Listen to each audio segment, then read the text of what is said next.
സർവദേശീയ സാഹിത്യോത്സവം 2025 ബഷീർ വേദിയിൽ ഇപ്പോൾ MTയുടെ നോവലുകളെ അധികരിച്ചുള്ള പാനൽ ചർച്ച. പ്രമുഖ ചെറുകഥാകൃത്തും നോവലിസ്റ്റുമായ ശ്രീ KP രാമനുണ്ണിയാണ് അധ്യക്ഷത വഹിക്കുന്നത്. കേന്ദ്ര സാഹിത്യ അക്കാദമി ഉപദേശക സമിതി അംഗം, കേരള സാഹിത്യ അക്കാദമി നിർവാഹക സമിതി അംഗം, മലയാളം മിഷൻ ഭരണസമിതി അംഗം എന്നീ നിലകളിൽ KP രാമനുണ്ണി പ്രവർത്തിക്കുന്നു. കേന്ദ്ര സാഹിത്യ അക്കാദമി അവാർഡ്, കേരള സാഹിത്യ അക്കാദമി അവാർഡ്, വയലാർ അവാർഡ് തുടങ്ങി നിരവധി അംഗീകാരങ്ങൾ ലഭിച്ചിട്ടുണ്ട്. കേരള സാഹിത്യ അക്കാദമിയുടെ മുൻ സെക്രട്ടറിയാണ് ശ്രീ KP മോഹനൻ. ശ്രീ KP മോഹനൻ മലയാളത്തിലെ പ്രശസ്ത സാഹിത്യ നിരൂപകനും എഴുത്തുകാരനുമാണ്. കേരള സാഹിത്യ അക്കാദമി പുരസ്കാരവും അബുദാബി ശക്തി അവാർഡും നേടിയിട്ടുണ്ട്. ദേശാഭിമാനി വാരിക പത്രാധിപരായി പ്രവർത്തിക്കുന്നു. നാടകകൃത്ത്, ചെറുകഥാകൃത്ത്, നോവലിസ്റ്റ് എന്നീ നിലകളിൽ പ്രശസ്തനാണ് TP Venugopalan. Abu Dhabi Sakthi award, Mundassery award, Cherukad award തുടങ്ങി നിരവധി പുരസ്കാരങ്ങൾക്ക് അർഹനാണ്. MTയുടെ നോവലുകൾ എന്ന ഈ പാനൽ ചർച്ചയിൽ അധ്യക്ഷത വഹിക്കുന്നതിനായി ശ്രീ KP രാമനുണ്ണിയെ സസ്നേഹം ക്ഷണിക്കുന്നു. ആദരണീയനായ KP മോഹൻ മാഷ്, പ്രിയങ്കരനായ വേണുഗോപാൽ, സുഹൃത്തുക്കളെ, കേരള സാഹിത്യ അക്കാദമിയുടെ സാർവദേശീയ സാഹിത്യോത്സവത്തിൽ MTക്ക് സമർപ്പിച്ചുകൊണ്ട് ഒരു ദിവസം ഒരു വേദി മുഴുവൻ മാറ്റിവെച്ചിരിക്കുകയാണ്. പല നിലയ്ക്കും ഇങ്ങനെ ചെയ്തതിൽ വളരെയധികം പ്രസക്തിയുണ്ട്, ഒരുപാട് അർത്ഥങ്ങളുണ്ട്. മലയാളത്തിലെ ഏറ്റവും ഉയർന്ന ഒരു എഴുത്തുകാരനോടുള്ള സ്നേഹാദരങ്ങൾ പ്രകാശിപ്പിക്കുക എന്നതാണ് ഒരു കാര്യം ഇതിലുള്ളത്. മറ്റത്, കേരള സാഹിത്യ അക്കാദമിക്ക് MTയോട് വലിയ കടപ്പാടുണ്ട്. ആ കടപ്പാടിനോടുള്ളൊരു പ്രതികരണം കൂടിയാണ് സത്യത്തിൽ. കാരണം കേരള സാഹിത്യ അക്കാദമി ഏറ്റവും ജ്വലിക്കുന്നൊരു കാലഘട്ടത്തിലേക്ക് എത്തിച്ചത് MTയുടെ അധ്യക്ഷ പദവിയായിരുന്നു. അതിൻ്റെ ഘടനയിൽ, പ്രവർത്തന രീതികളിൽ, അവാർഡ് നിർണയത്തിലൊക്കെ വളരെ സുതാര്യമായ, വളരെ ചില തത്വങ്ങളിൽ അധിഷ്ഠിതമായിട്ടുള്ള നിലപാടെടുക്കുകയും അതിൻ്റെ ഘടന തന്നെ, ഇതിൻ്റെ പ്രവർത്തന രീതി തന്നെ അടിമുടി മാറ്റി ഏറ്റവും ഊർജ്ജസ്വലവുമാക്കുകയും ചെയ്തിട്ടുണ്ട്. അതിൻ്റെ ഒരു പിന്തുടർച്ചയായിക്കൊണ്ടും കൂടിയാണ് ഇവിടെ ഇന്ന് പ്രവർത്തിക്കുന്ന ഞങ്ങളടങ്ങുന്ന കമ്മിറ്റിക്ക് ഇങ്ങനെ പ്രവർത്തിച്ചു കൊണ്ടിരിക്കാൻ കഴിയുന്നത്. അപ്പോൾ ആ MT നേതൃത്വം വഹിച്ച ആ ഒരു MT ചെയ്ത സംഭാവനകൾക്കുള്ള ഒരു ആദരവും കൂടി ഉണ്ട്. കൂടാതെ ഈ വേദി എന്ന് പറഞ്ഞാൽ ബഷീർ വേദിയാണ്. MT തൻ്റെ ഗുരുതുല്യനായിട്ട് കരുതിയിട്ടുള്ള, ഗുരു എന്ന് വിളിച്ചിട്ടുള്ള ഒരാളേ ഉള്ളൂ, അത് ബഷീറാണ്. അപ്പോൾ ഔചിത്യ ഭംഗിക്ക് ഇനി എന്തു വേണം എന്ന് ചോദിക്കാവുന്ന രീതിയിൽ, എല്ലാം കൊണ്ടും ഉചിതമായ രീതിയിലാണ് കേരള സാഹിത്യ അക്കാദമി അന്തർദേശീയ സാഹിത്യോത്സവത്തിൽ MTയെ അധികരിച്ചിട്ടുള്ള ഈ സെഷനുകൾ നടത്തുന്നത്.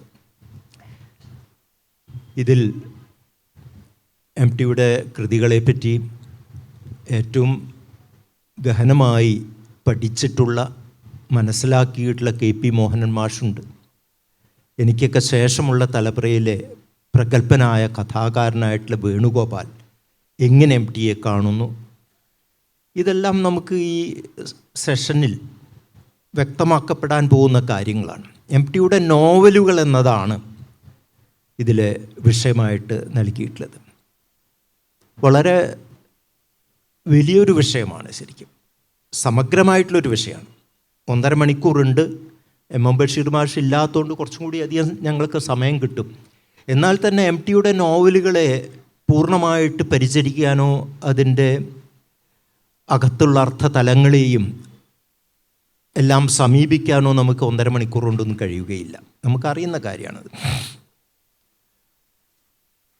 ഏതൊരു കഥാകാരൻ്റെ കൃതികളും സമകാലികമായ അവസ്ഥാവിശേഷങ്ങളോട് എങ്ങനെ പ്രതികരിക്കുന്നു എന്നതിനനുസരിച്ചാണ് അത് പുതുതായി വായിക്കപ്പെടുന്നത്. ഒരു എഴുത്തുകാരൻ ഒരിക്കലും ഭൂതകാലത്ത് ജീവിക്കുന്ന ആളല്ല.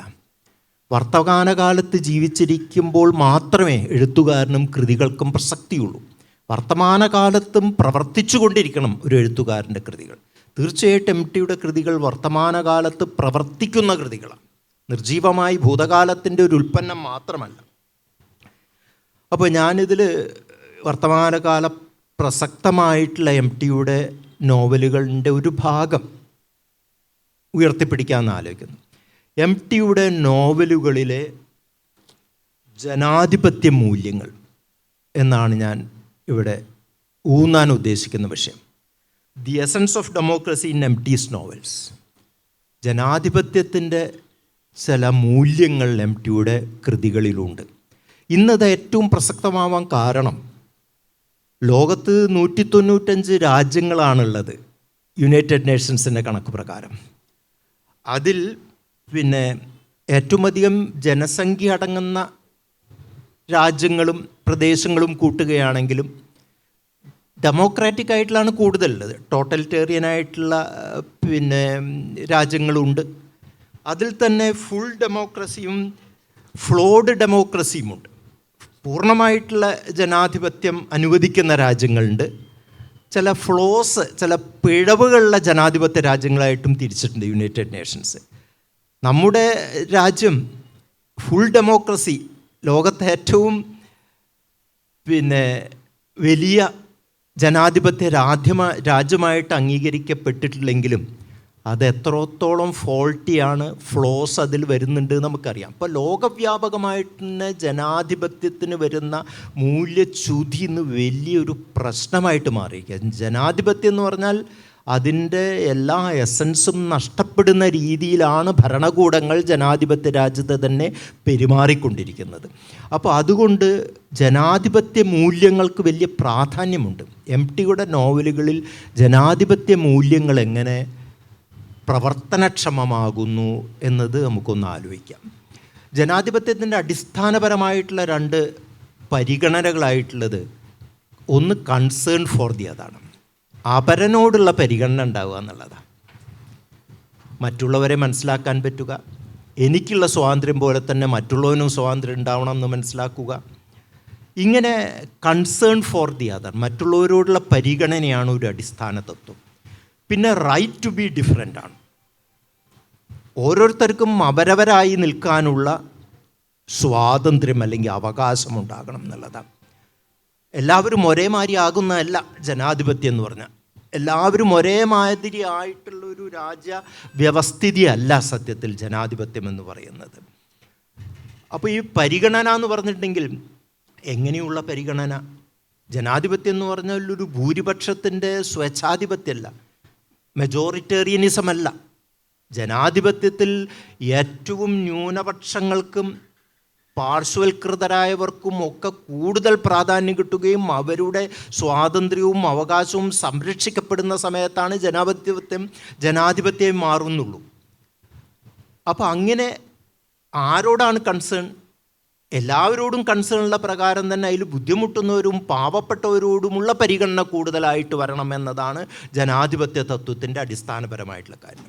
അതാണ് മഹാത്മാഗാന്ധിയോട് ഇന്ത്യക്ക് സ്വാതന്ത്ര്യം കിട്ടുന്ന സമയത്ത് അതിൻ്റെ ലക്ഷ്യമെന്താണ് ഇന്ത്യൻ റിപ്പബ്ലിക്കിൻ്റെയും ചോദിക്കുന്ന സമയത്ത് പാവപ്പെട്ടവരിൽ പാവപ്പെട്ടവരുടെ കണ്ണീരൊപ്പലാണെന്നാണ് പറഞ്ഞത്. അപ്പോൾ ജനാധിപത്യത്തിൽ ഏറ്റവും പാവപ്പെട്ടവരും അടിയിൽ കിടക്കുന്നവരോടും കൂടുതൽ പരിഗണന വേണമെന്നാണ് ജനാധിപത്യത്തിൻ്റെ ശരിയായ തത്വമായിട്ടുള്ളത്. പിന്നെ മറ്റുള്ളവർക്ക് ഓരോരുത്തർക്കും അവരവരായി നിൽക്കാനുള്ള, പിന്നെ ഞാൻ എൻ്റെ അവകാശങ്ങൾ ഉണ്ടാകുന്ന പോലെ എനിക്ക് എൻ്റെ സത്വത്തെ സൂക്ഷിക്കാൻ കഴിയുന്നവരെ എല്ലാവർക്കും അവരുടെ വ്യതിരിക്തതകളോടുകൂടി, അഭിപ്രായങ്ങളോടുകൂടി, വ്യത്യസ്തമായ സമീപനങ്ങളോടുകൂടി നിലനിൽക്കാനുള്ള അവകാശം, അത് അംഗീകരിക്കാനുള്ള മനസ്സും ഉണ്ടാവുക എന്നുള്ളതാണ്. സത്യത്തിൽ എം.ടിയുടെ നോവലിൽ കാണുന്ന സമയത്ത് ജനാധിപത്യത്തിൻ്റെ അടിസ്ഥാന തത്വമായിട്ടുള്ള പരിഗണന, ആ പരിഗണന തന്നെ ഏറ്റവും പ്രയാസപ്പെടുന്നവരോട്, നിന്ദിക്കപ്പെടുന്നവരോട്, പാർശ്വവൽക്കരിക്കപ്പെടുന്നവരോട്, അരിക്കാക്കപ്പെടുന്നവരോട് ഇവരോട് പരിഗണന, അത് ജനാധിപത്യത്തിൻ്റെ അടിസ്ഥാന മൂല്യമായിട്ടുള്ള ആ കാര്യം എംടിയുടെ എല്ലാ നോവലുകളും നമുക്ക് കാണാൻ പറ്റുന്നുള്ളതാണ്. അപ്പോൾ ഈ പരിഗണന എങ്ങനെയാണ് വരുന്നതെന്നുള്ളൊരു പ്രധാനപ്പെട്ട കാര്യം കൂടിയുണ്ട്. സത്യത്തിൽ ഈ കൺസേൺ ഫോർ ദി അതർ ഉണ്ടാകുന്നത് സൈക്കോളജിക്കലെ നോക്കുകയാണെങ്കിൽ സൂപ്പർ ഈഗോ കൊണ്ടാണ്. മനുഷ്യന് മാത്രമുള്ള മറ്റ് ജീവജാലങ്ങളിൽ നിന്ന് വ്യത്യസ്തമായിട്ടുള്ളൊരു ചോദനയാണ് സൂപ്പർ ഈഗോ.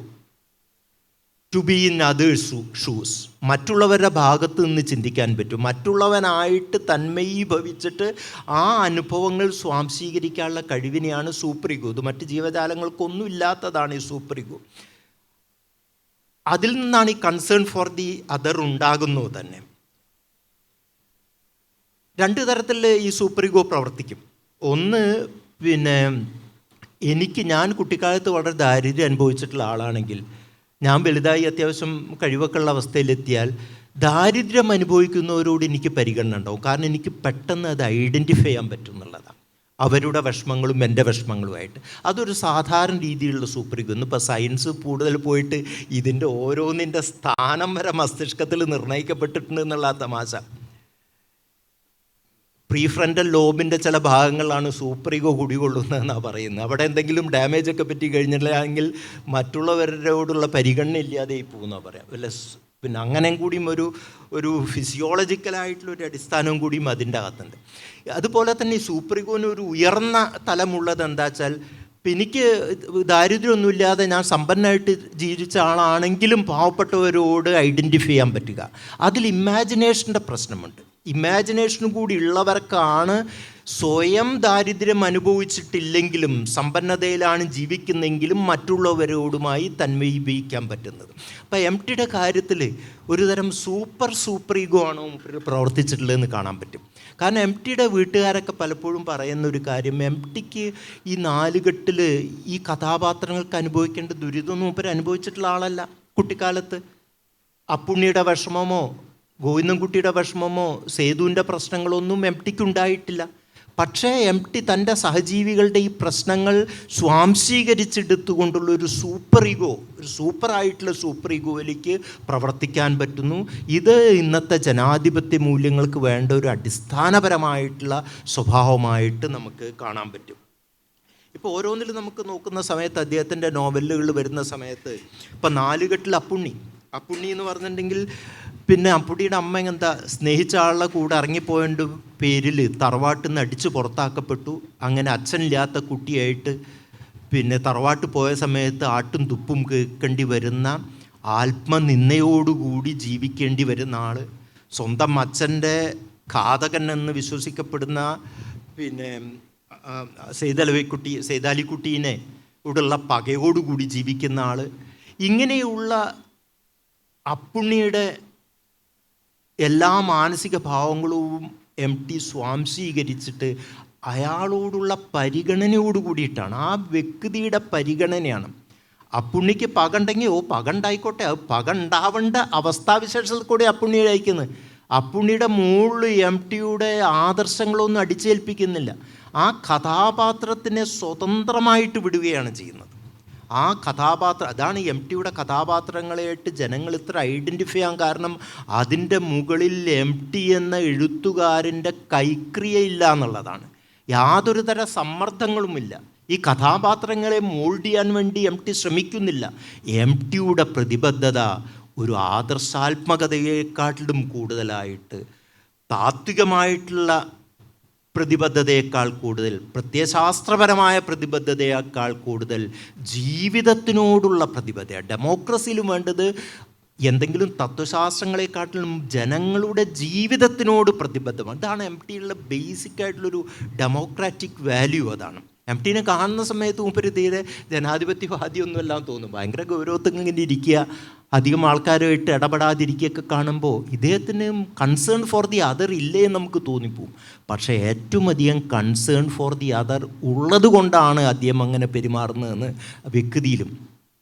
എഴുത്തുകാരൻ എന്ന് തന്നെ പറയാൻ പറ്റും. ഒരു എഴുത്തുകാരൻ്റെ സമഗ്രത മുഴുവൻ തന്നെയാണ്, വ്യക്തിത്വത്തിൻ്റെയും കാഴ്ചപ്പാടുകളുടെയും സമഗ്രതയാണ് എഴുത്തിൽ കൂടെ വരുന്നത്.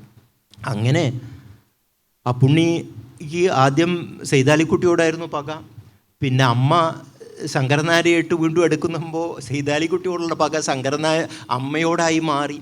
പക്ഷേ അവസാനം ഈ അപ്പുണ്ണി പകയിൽ നിന്നെല്ലാം വിമുക്തനായിട്ട് ശങ്കരൻ നായരെയും അമ്മേനെയും കൂടിയും സ്വീകരിച്ചിട്ട് വീട്ടിലേക്ക് കയറ്റാനുള്ള ഇന്നത്തെ പുതിയ ന്യൂജനു കൂടി സാധിക്കാത്തൊരു ജനാധിപത്യ ബോധത്തിലേക്ക് MT എത്തുന്നു എന്നുള്ളതാണ്.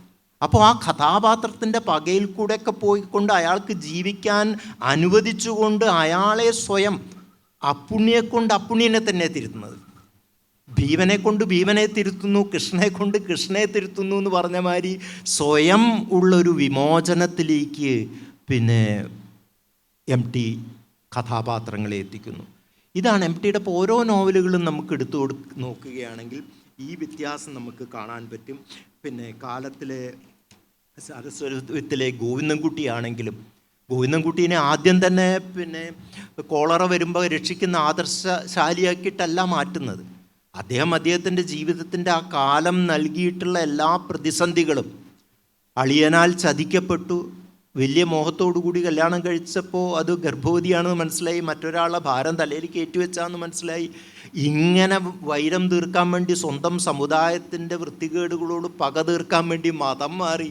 പിന്നെ മനസ്സിലാക്കുകയാണ് ഇത് താൻ അടുപ്പിൽ നിന്ന് വറചട്ടിയിലേക്ക് പോകുന്ന മാതിരിയാണ്, പിന്നെ മതം മാറുന്നതുകൊണ്ടൊന്നും ഒന്നിനും പരിഹാരമാവുന്നില്ല എന്ന് മനസ്സിലാവും. അങ്ങനെ മാനുഷികതയിലേക്ക് ഉയരുന്ന ഒരു അസുരത്തിലെ ഒരു അതിശക്തനായിട്ടുള്ള MTയുടെ എല്ലാ കഥാപാത്രങ്ങളെക്കാട്ടിലും ഏറ്റവും ശക്തിയുള്ള കഥാപാത്രമാണ് സ്വരൂപത്തിലെ ഗോവിന്ദൻകുട്ടി. സേതു ആണെങ്കിൽ സേതുവിനോട് മാത്രമേ സ്നേഹമുള്ളൂ എന്ന് പറയുന്ന സേതു ശരിക്കും മുതലാളിത്ത ഘടനയുടെ സ്വാർത്ഥതയുടെ ഒരു ഉൽപ്പന്നമാണ്. ശരിക്കും ഫ്യൂഡൽ വ്യവസ്ഥയ്ക്ക് അവനവനോട് മാത്രം. ഇപ്പം MTക്ക് പലപ്പോഴും പൊളിറ്റിക്കലാണ് MT എന്നൊക്കെ പലരും പറയാറുണ്ട്. പക്ഷേ അതാണ് MTയുടെ കൃതികളിൽ പോകുമ്പോൾ എങ്ങനെയാണ് പൊളിറ്റിക്കലി കറക്റ്റ് ആവേണ്ടത്, സാഹിത്യം എന്നതിൻ്റെ ഒരു പാഠവും കൂടി സത്യത്തിൽ നമുക്ക് MTയുടെ കൃതികളിൽ കൂടെ നമുക്ക് വായിച്ചെടുക്കാൻ പറ്റും. ഞാൻ ആദ്യം നീട്ടണ്ട അല്ലേ, ഒരു അടുത്ത റൗണ്ടിൽ കൂടെ. അതെ, പിന്നെ വരാം, നമുക്ക് 2 റൗണ്ട് വരാൻ വേണ്ടി സമയമുണ്ട്.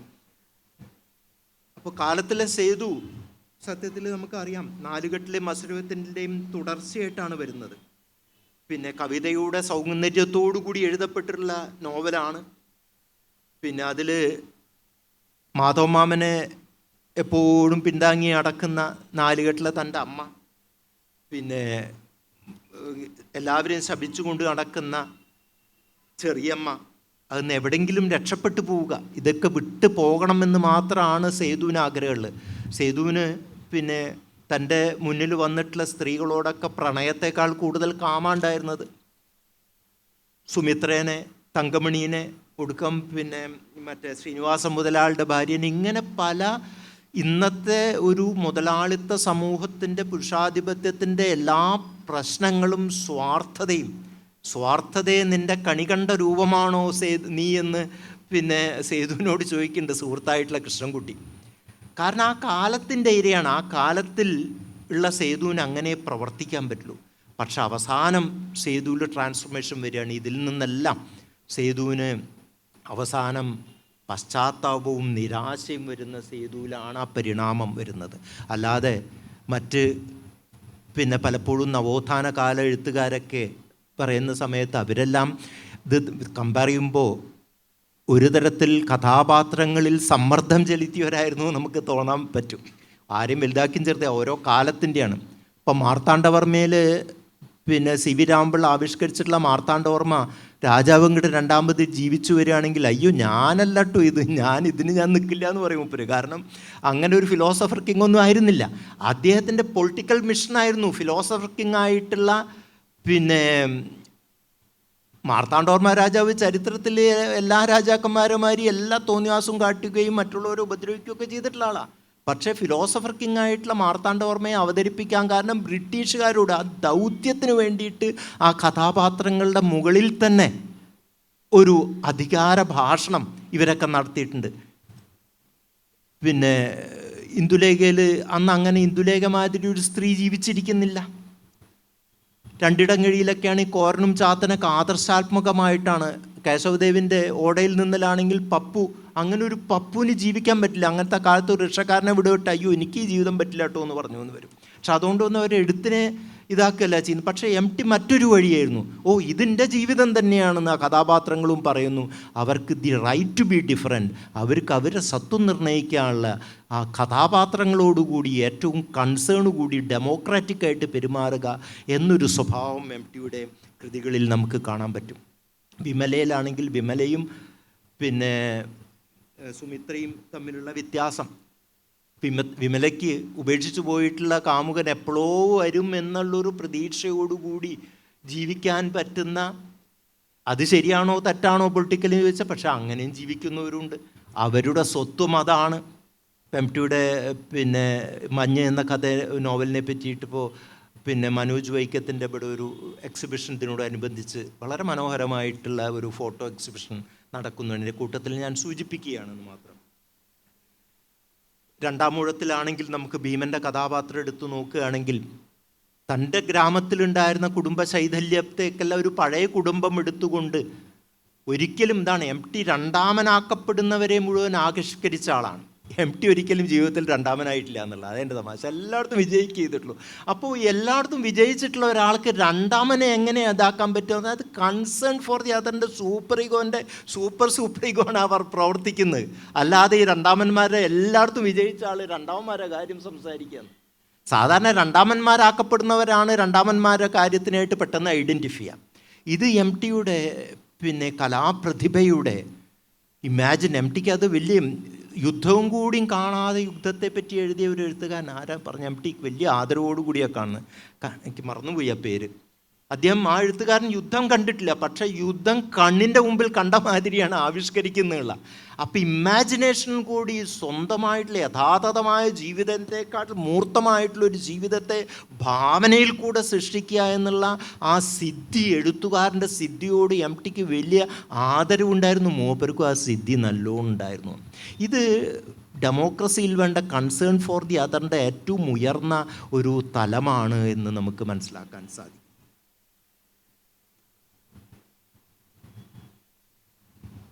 അപ്പം ഞാനിപ്പോൾ ഈ അവസ്ഥയിൽ ഇവിടെ വെച്ച് നിർത്താം അല്ലേ, കുറച്ച്. എന്നിട്ട് നിങ്ങൾ നമുക്ക് അടുത്ത റൗണ്ടിൽ എനിക്ക് ബാക്കി പറയാനുള്ളതും കൂടിയും പറയാമെന്നാണ് എനിക്ക് തോന്നുന്നത്. ഇനി എനിക്ക് പറയാനുള്ള കാര്യങ്ങൾ എങ്ങനെയാണ് എം ടിയുടെ എഴുത്ത് പൊളിറ്റിക്കലി കറക്റ്റ് ആവുന്നതിനെ പറ്റിയിട്ടുള്ള, ഇന്നിപ്പോൾ പൊളിറ്റിക്കലി കറക്റ്റ് ആവുക എഴുത്ത് എന്നത് വലിയൊരു വിഷയമായിട്ട് മാറിയിരിക്കുകയാണ്. എഴുത്ത് സാഹിത്യം നമ്മളെ ഈ പൊളിറ്റിക്കലി കറക്റ്റ്നെസ് വേണ്ടിയിട്ടുള്ള വാശി നമുക്ക് സാഹിത്യത്തെ തന്നെ ഇല്ലാതെയാക്കുമോ എന്ന് ഭയക്കുന്ന സമയത്ത് എം ടി എങ്ങനെയാണ് പ്രത്യക്ഷത്തിൽ തൻ്റെ പൊളിറ്റിക്കൽ കറക്റ്റ്നെസ് ഒന്നും കൊണ്ടുവരാതെ തൻ്റെ ജീവിത ദർശനപരമായിട്ട്, അതേസമയത്ത് എന്തും എഴുതിയാലും ശരിയാണെന്ന് വിശ്വസിക്കുന്ന ഒരാളല്ല, പക്ഷെ ഒരു എഴുത്തുകാരൻ്റെ കൃതിയുടെ അകത്തുള്ള ജീവിത ദർശനത്തിൻ്റെ അകത്ത് അദ്ദേഹം കറക്റ്റ്നെസ്സിലേക്ക് എത്തുന്നു. അത് വെറുതെ പൊളിറ്റിക്കൽ കറക്റ്റ്നെസ്സിന് വേണ്ടിയിട്ട് കഥാപാത്രങ്ങളുടെ മേക്കെട്ട് കയറിയിട്ടും അവർക്ക് the right to be different നിഷേധിച്ചിട്ടും ജീവിതത്തെ തിരസ്കരിച്ചും കൊണ്ടും അല്ല എന്നതാണ്. ജീവിത വീക്ഷണത്തിൽ കൂടെ ആവിഷ്കരിക്കുന്ന അഗാധമായിട്ടുള്ളൊരു പൊളിറ്റിക്കൽ കറക്റ്റ്നെസ്സിൻ്റെ കാര്യമാണ്. ഇതിലേക്കാണ് എനിക്ക് പ്രവേശിക്കാനുള്ളത്. പിന്നെ എങ്ങനെ അദ്ദേഹം, അതിന് രണ്ടാമത്തെ റൗണ്ടിൽ പറയാം, എങ്ങനെ അദ്ദേഹത്തിൻ്റെ മറ്റുള്ളവരെ മനസ്സിലാക്കാനുള്ള കഴിവ്, കൺസേൺ ഫോർ ദി അതർ, എങ്ങനെ അദ്ദേഹം തൻ്റെ മുന്നിൽ വന്നിട്ടുള്ള എഴുത്തുകാരെ ആവിഷ്കരിക്കുന്നതിലും ശേഷം വന്നിട്ടുള്ള എഴുത്തുകാരെ തന്നിൽ നിന്ന് തീർത്തും വ്യത്യസ്തരായിട്ടുള്ളവരെ കൂടി അംഗീകരിക്കാനുള്ള, അതാണ് റൈറ്റ് ടു ബി ഡിഫറെൻറ്റ്. അത് അംഗീകരിക്കാൻ അദ്ദേഹം എങ്ങനെ വായനക്കാരെന്നുള്ള നിലയ്ക്ക് അദ്ദേഹത്തിൻ്റെ സർഗശേഷി ഉപയോഗിച്ചു, എഡിറ്റർ എന്നുള്ള നിലയ്ക്ക് സർഗശേഷി ഉപയോഗിച്ചു എന്നുള്ള കാര്യങ്ങളിലേക്ക് കടക്കാം. മോഹനൻ മാഷ് വളരെ ഏറ്റവും പ്രധാനപ്പെട്ട ഒരു ഭാഗമാണ് എം ടിയുടെ നോവലുകളിൽ പറയാൻ പോകുന്നത് പറഞ്ഞാൽ അത് ഇതിനോട് ബന്ധപ്പെട്ട് തന്നെ എങ്ങനെയാണ് അദ്ദേഹം അധികാരഘടനകളോട് കലഹിച്ചത്.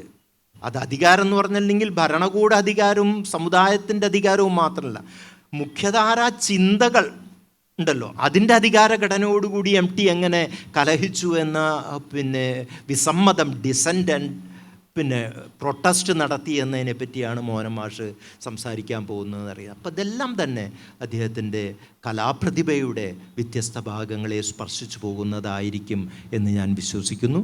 മോഹനൻ മാഷ് അദ്ദേഹത്തിൻ്റെ നിരീക്ഷണങ്ങൾ പറയാൻ വേണ്ടി സാദരം ക്ഷണിക്കുന്നു.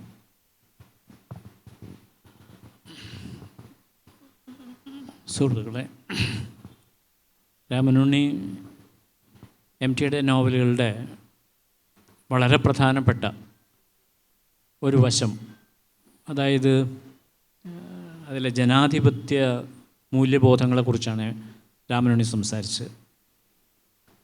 തൻ്റെ കഥാപാത്രങ്ങളോട് പോലും ഒരു എഴുത്തുകാരൻ്റെ അധികാരം ഉപയോഗിക്കാത്ത ഒരു നോവലിസ്റ്റ് എന്നുള്ള നിലയ്ക്കാണ് രാമനുണ്ണി അത് അവസാനിപ്പിച്ചത്. അതായത് ഒരു എഴുത്തുകാരൻ താൻ കണ്ടെത്തുന്ന കഥാപാത്രങ്ങൾക്ക് തൻ്റെ രചനയിൽ എത്ര കണ്ട് സ്വാതന്ത്ര്യം അനുവദിക്കണം, അതായത് ഒരു കഥാപാത്രത്തിൻ്റെ ജൈവികമായ വളർച്ചയിൽ എഴുത്തുകാരൻ എത്രത്തോളം ഇടപെടാം എന്നുള്ള വളരെ പ്രധാനപ്പെട്ട ഒരു ചോദ്യം. അതാണ് ഉണ്ണി നേരത്തെ ഉന്നയിച്ചതെന്ന് ഞാൻ വിചാരിക്കുന്നു. അത് അങ്ങനെ ഇടപെടാതെ, അതായത് ഒരു കഥാപാത്രത്തെയും ആ കഥാപാത്രത്തിൻ്റെ ഒരു ജൈവികമായ വളർച്ചയെ തടസ്സപ്പെടുത്താതെ വളരാൻ അനുവദിക്കുക. ഒരു എഴുത്തുകാരൻ എന്നുള്ള നിലയ്ക്ക് താൻ ഇടപെടേണ്ടുന്ന നിമിഷങ്ങളിൽ മാത്രം കഥയുടെ ഗതിയിൽ ഇടപെടുക, അങ്ങനെ കഥയ്ക്ക് അതിൻ്റേതായിട്ടുള്ളൊരു ഡൈനമിക്സ് ഉണ്ട്, അത് പ്രവർത്തിക്കട്ടെ എന്ന് തീരുമാനിക്കുന്ന ഒരു എഴുത്തുകാരനായിട്ടാണ് MT രാമനുണ്ണി ചിത്രീകരിച്ചത്. അത് വളരെ പ്രധാനപ്പെട്ട ഒരു കാര്യവുമാണ്. കാരണം MT അധികാര ഘടനകളോട് തൻ്റെ രചനയിലൂടെ പല രീതിയിൽ കലഹിച്ചിട്ടുള്ളൊരു മനുഷ്യനാണ്. മനുഷ്യൻ പെരുമാറുന്ന സ്ഥലങ്ങളിലെല്ലാം അധികാരം പ്രവർത്തിക്കുന്നുണ്ട് എന്ന് നമുക്കെല്ലാവർക്കും അറിയാം. കുടുംബഘടനയിൽ അധികാരം പ്രവർത്തിക്കുന്നുണ്ട്. അച്ഛൻ മകനോട് പെരുമാറുമ്പോൾ, ഒരു സഹോദരൻ സഹോദരിയോട് പെരുമാറുമ്പോൾ, സ്കൂളിനകത്ത് ഒരു അധ്യാപകൻ തൻ്റെ വിദ്യാർത്ഥികളോട് പെരുമാറുമ്പോൾ, എവിടെയെല്ലാം മനുഷ്യൻ പെരുമാറുന്നുണ്ടോ, മനുഷ്യൻ പെരുമാറുന്ന ഇടങ്ങളിലെല്ലാം അധികാരത്തിൻ്റേതായിട്ടുള്ളൊരു ചെറിയ സ്വരം നമ്മൾ കേൾക്കുന്നുണ്ട്, ഒരു ഘടന പ്രവർത്തിക്കുന്നുണ്ട്.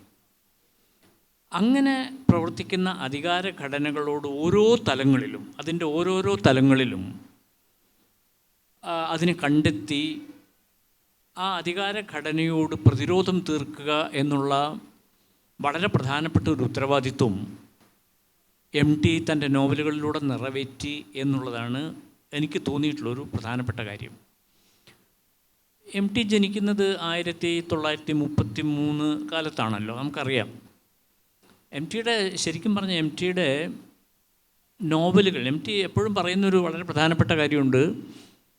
തനിക്ക് ഏറ്റവും ഇഷ്ടപ്പെട്ട ജാനർ, ഒരു സാഹിത്യ ജനുസ് എന്ന് പറയുന്നത്, നോവലിനെ പറ്റി MT അങ്ങനെ പറഞ്ഞിട്ടില്ല, അതാണ് എൻ്റെ ഇഷ്ടപ്പെട്ട സാഹിത്യരൂപം എന്ന് പറഞ്ഞിട്ടില്ല. MTക്ക് ഏറ്റവും ഇഷ്ടപ്പെട്ട സാഹിത്യരൂപം ചെറുകഥയാണ് എന്ന് MT സൂചിപ്പിച്ചിട്ടുണ്ട്. അത് അദ്ദേഹം തൻ്റെ ആ പ്രസ്താവനയെ തെളിയിക്കുന്ന രീതിയിലുള്ള ഒന്നാം തരം കഥകൾ ധാരാളമായിട്ട് എഴുതിയിട്ടുമുണ്ട്. എന്നാൽ നോവല് നമുക്കറിയാം, 1958 നാലുകെട്ടും പാതിരാവും പകൽ വെളിച്ചവും അതുപോലുള്ള നോവലുകൾ ഏറെക്കുറെ ഏകകാലികമായി പുറത്തു വന്നിട്ടുള്ളതാണ്. 2002 വാരാണസിയോട് കൂടിയിട്ട് MTയുടെ നോവലുകളുടെ കാലം ഏറെക്കുറെ അവസാനിക്കുകയും ചെയ്യുന്നു. അതിൻ്റെ ഇടയ്ക്ക് ശ്രദ്ധേയമായിട്ടുള്ളൊരു നോവൽ വരുന്നത് 1980കളുടെ ആദ്യ പകുതിയിൽ രണ്ടാം ഊഴമാണ്. ബാക്കി നോവലുകളൊക്കെ ഏറെക്കുറെ ഒരു കോമൺ ത്രെഡുള്ള ഒരു ഏകീകൃതമായ ഒരു സൂത്രബന്ധമുള്ള ഒരു തരത്തിലുള്ള നോവലുകൾ. അപ്പം നാലുകെട്ടായാലും കാലമായാലും അസുരവിത്തായാൽ പോലും അതിൽ MTയുടെ മണ്ഡലം, MTയുടെ രചനാ മണ്ഡലം എന്ന് പറയുന്നത് ഏറെക്കുറെ ഒരേപോലെയുള്ളതാണ് എന്ന് വേണമെങ്കിൽ പറയാം. മഞ്ഞു മാത്രമാണ് ഒരു വ്യത്യസ്തതയുള്ള ഒരു കാര്യം എന്ന് പറയുന്നത്, അല്ലെങ്കിൽ വാരാണസി എന്ന് പറയുന്നതാണ് വ്യത്യസ്തതയുള്ളൊരു മണ്ഡലം എന്ന് പറയുന്നത്. നമുക്ക് അതുകൊണ്ട് ഈ 1933 ജനിച്ച് 58 പാതിരാവും പകൽ വിളിച്ചവും നാലുകെട്ടും വരുന്നു. നാലുകെട്ടിന് തൻ്റെ 26ാമത്തെ വയസ്സിൽ നാലുകെട്ട് കേരള സാഹിത്യ അക്കാദമിയുടെ പുരസ്കാരം കൊണ്ട് ശ്രദ്ധേയമാവുകയാണ്, വളരെ പെട്ടെന്ന് ശ്രദ്ധേയമാവുകയാണ്. എന്തായിരിക്കാം നാലുകെട്ട്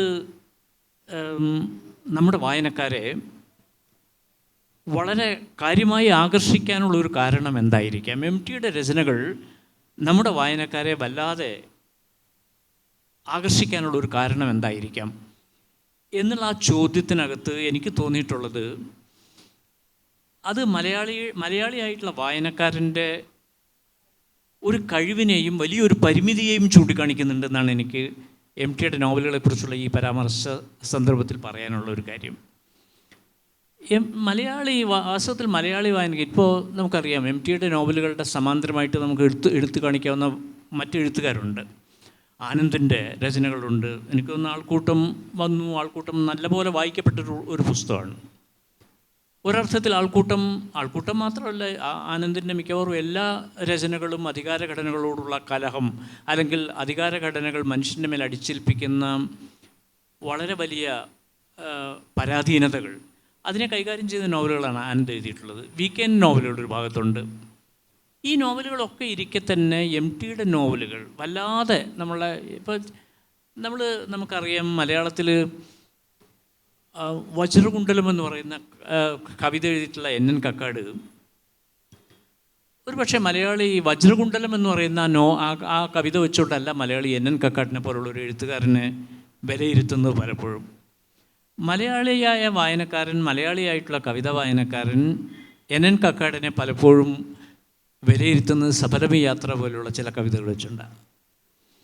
അതായത് ഒരു റീഡർഷിപ്പ് എന്നുള്ളത്, വായനക്കാരൻ്റെ വലിയൊരു സ്വീകാര്യത ലഭിക്കുന്നത്, വായനക്കാരുടെ സ്വീകാര്യത ലഭിച്ചിട്ടുള്ള രചനകൾ പലപ്പോഴും അതൊരു വലിയ രചനയാകണം എന്ന് നിർബന്ധമില്ല. അപ്പം എം ടിയുടെ കഥകളിലെ കേവലമായിട്ടുള്ള റൊമാൻറ്റിസിസം, അതായത് അതിലെ കാച്ചിയ എണ്ണയുടെ മണം, പൊട്ടിയ വളപ്പെട്ടുകൾ, ഇങ്ങനെ അത് ഉണ്ടാക്കുന്നൊരു അറ്റ്മോസ്ഫിയറുണ്ട്. ആ നോവലുകൾ ഉണ്ടാക്കുന്ന ഒരു അറ്റ്മോസ്ഫിയറുണ്ട് തുടക്കത്തിൽ.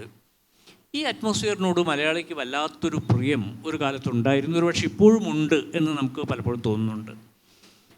പക്ഷേ എം ടി നമ്മൾ മനസ്സിലാക്കേണ്ടത് വാസ്തവത്തിൽ അങ്ങനെയുള്ള വളരെ അതിലോലമായ ഈ കാൽപ്പനിക ഭാവങ്ങളെ കൊണ്ട് അടയാളപ്പെടുത്തപ്പെട്ട എം ടി അല്ല, മറിച്ച് എം ടി അദ്ദേഹത്തിൻ്റെ രചനകളിൽ പ്രകടിപ്പിക്കുന്ന അതിസൂക്ഷ്മമായിട്ടുള്ള ഒരു രാഷ്ട്രീയം, അതിസൂക്ഷ്മമായിട്ടുള്ള ചില ജീവിതബോധങ്ങൾ, നേരത്തെ രാമനുണ്ണി സൂചിപ്പിച്ചതുപോലെ കൺസേൺ ഫോർ ദ അതർ എന്നുള്ള അപരനോടുള്ള വല്ലാത്തൊരു തരം ആഭിമുഖ്യം, അല്ലെങ്കിൽ അപരനോടുള്ള തൻ്റെ മാനസികമായിട്ടുള്ള ഇഴയെടുപ്പം, ആ ഇഴയെടുപ്പത്തിൻ്റെ പേരിൽ ആകണം വാസ്തവത്തിൽ എം ടിയെ അടയാളപ്പെടുത്തേണ്ടത്. എം ടിയുടെ നോവലുകൾക്ക് കൂടുതൽ ഹെർമന്യൂട്ടിക് ആയിട്ടുള്ള വായനകൾ, കൂടുതൽ സാന്ദ്രമായിട്ടുള്ള പാരായണങ്ങൾ എം ടിയുടെ നോവലുകൾക്ക് ഉണ്ടാകേണ്ടതായിട്ടുണ്ട് എന്നുള്ള ഒരു തോന്നലാണ് വാസ്തവത്തിൽ ഇപ്പോൾ ഈ ഒരു ചർച്ചയിൽ പങ്കെടുത്തുകൊണ്ട് സംസാരിക്കുമ്പോൾ എനിക്കുള്ളത്.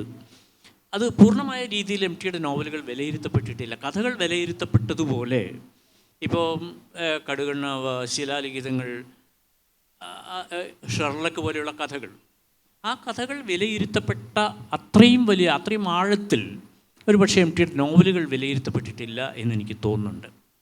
അതിൻ്റെ കാരണം എം ടിയുടെ മൗനത്തെക്കുറിച്ച് നമ്മളെല്ലാവരും എപ്പോഴും സംസാരിക്കാറുണ്ട്. വളരെ മൗനിയാണ്, അധികം സംസാരിക്കില്ല എന്നൊക്കെ പറഞ്ഞ എം ടിയെക്കുറിച്ച് സാധാരണ നമ്മൾ ചാർത്തി കൊടുത്തിട്ടുള്ള കുറേ മുദ്രകളുണ്ടല്ലോ. ആ മുദ്രകളൊക്കെ ഇരിക്കെ തന്നെ എം ടിയുടെ മൗനത്തിനൊരു വലിയ ആന്തരികമായിട്ടുള്ളൊരു അർത്ഥമുണ്ട്. പലപ്പോഴും അദ്ദേഹം തൻ്റെ മൗനം നിക്ഷേപിക്കുന്നത് ഇതുപോലെയുള്ള രചനകളുടെ അകത്താണ് എന്ന് എനിക്കെപ്പോഴും തോന്നാറുണ്ട്. എം ടിയുടെ മൗനം നിക്ഷേപിച്ചിട്ടുള്ള മേഖലകളാണ് വാസ്തവത്തിൽ എം ടിയുടെ നോവലുകൾ എന്ന് പറയാനാണ് ഞാൻ കൂടുതലായിട്ട് ഇഷ്ടപ്പെടുന്നത്. മറ്റൊരു കാരണം, ഇത്തരത്തിലുള്ള മൗനങ്ങൾ എവിടെവിടെ എഴുത്തിൽ കാണുന്നു, എവിടെവിടെ സാഹിത്യത്തിൽ കാണുന്നു. എന്തിന് സാഹിത്യം പറയുന്നത്, നമ്മളെ നാടൻ പാട്ടുകളിൽ പോലും എവിടെയാണ് ഇത്തരം മൗനങ്ങൾ സന്നിഹിതമായിട്ടുള്ളത്, ആ സന്നിഹിതമായ മൗനങ്ങളിൽ നിന്ന് അർത്ഥങ്ങൾ ഉൽപ്പാദിപ്പിക്കാൻ, ആ സന്നിഹിതമായിട്ടുള്ള മൗനങ്ങളെ കൂടുതൽ പൊലിപ്പിച്ചെടുക്കാൻ ഒരുപക്ഷെ അതീവ ജാഗരൂകനുമായിരുന്നു എം ടി എന്നുള്ളതാണ് ഏറ്റവും പ്രധാനമായിട്ടുള്ള കാര്യം. അപ്പോൾ മൗനത്തിന് എം ടിയുടെ രചനകളിൽ ഒരു വലിയ പ്രാധാന്യമുണ്ട്. എം ടി തൻ്റെ രചനകളിൽ ഒളിപ്പിച്ചു വെച്ചിട്ടുള്ള മൗനങ്ങൾ, ആ മൗനങ്ങളിൽ നിന്ന് പുതിയ അർത്ഥങ്ങൾ തേടേണ്ട ബാധ്യത ഒരുപക്ഷെ പിറകെ വന്ന മലയാള വായനക്കാരനുണ്ട്.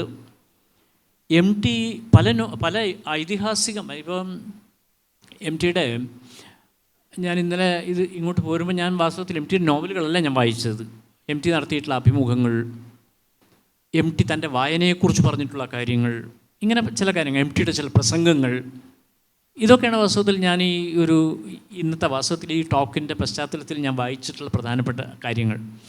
അതിൽ ഞാൻ എം ടി മധുരൈ കാമരാജ് യൂണിവേഴ്സിറ്റിയിൽ ദക്ഷിണേന്ത്യൻ ഫിക്ഷൻ, അതായത് സൗത്ത് ഇന്ത്യൻ ഫിക്ഷനെ കുറിച്ച് നടത്തിയിട്ടുള്ളൊരു സെമിനാറിൽ എം ടി നടത്തിയിട്ടുള്ളൊരു പ്രസംഗമുണ്ട്.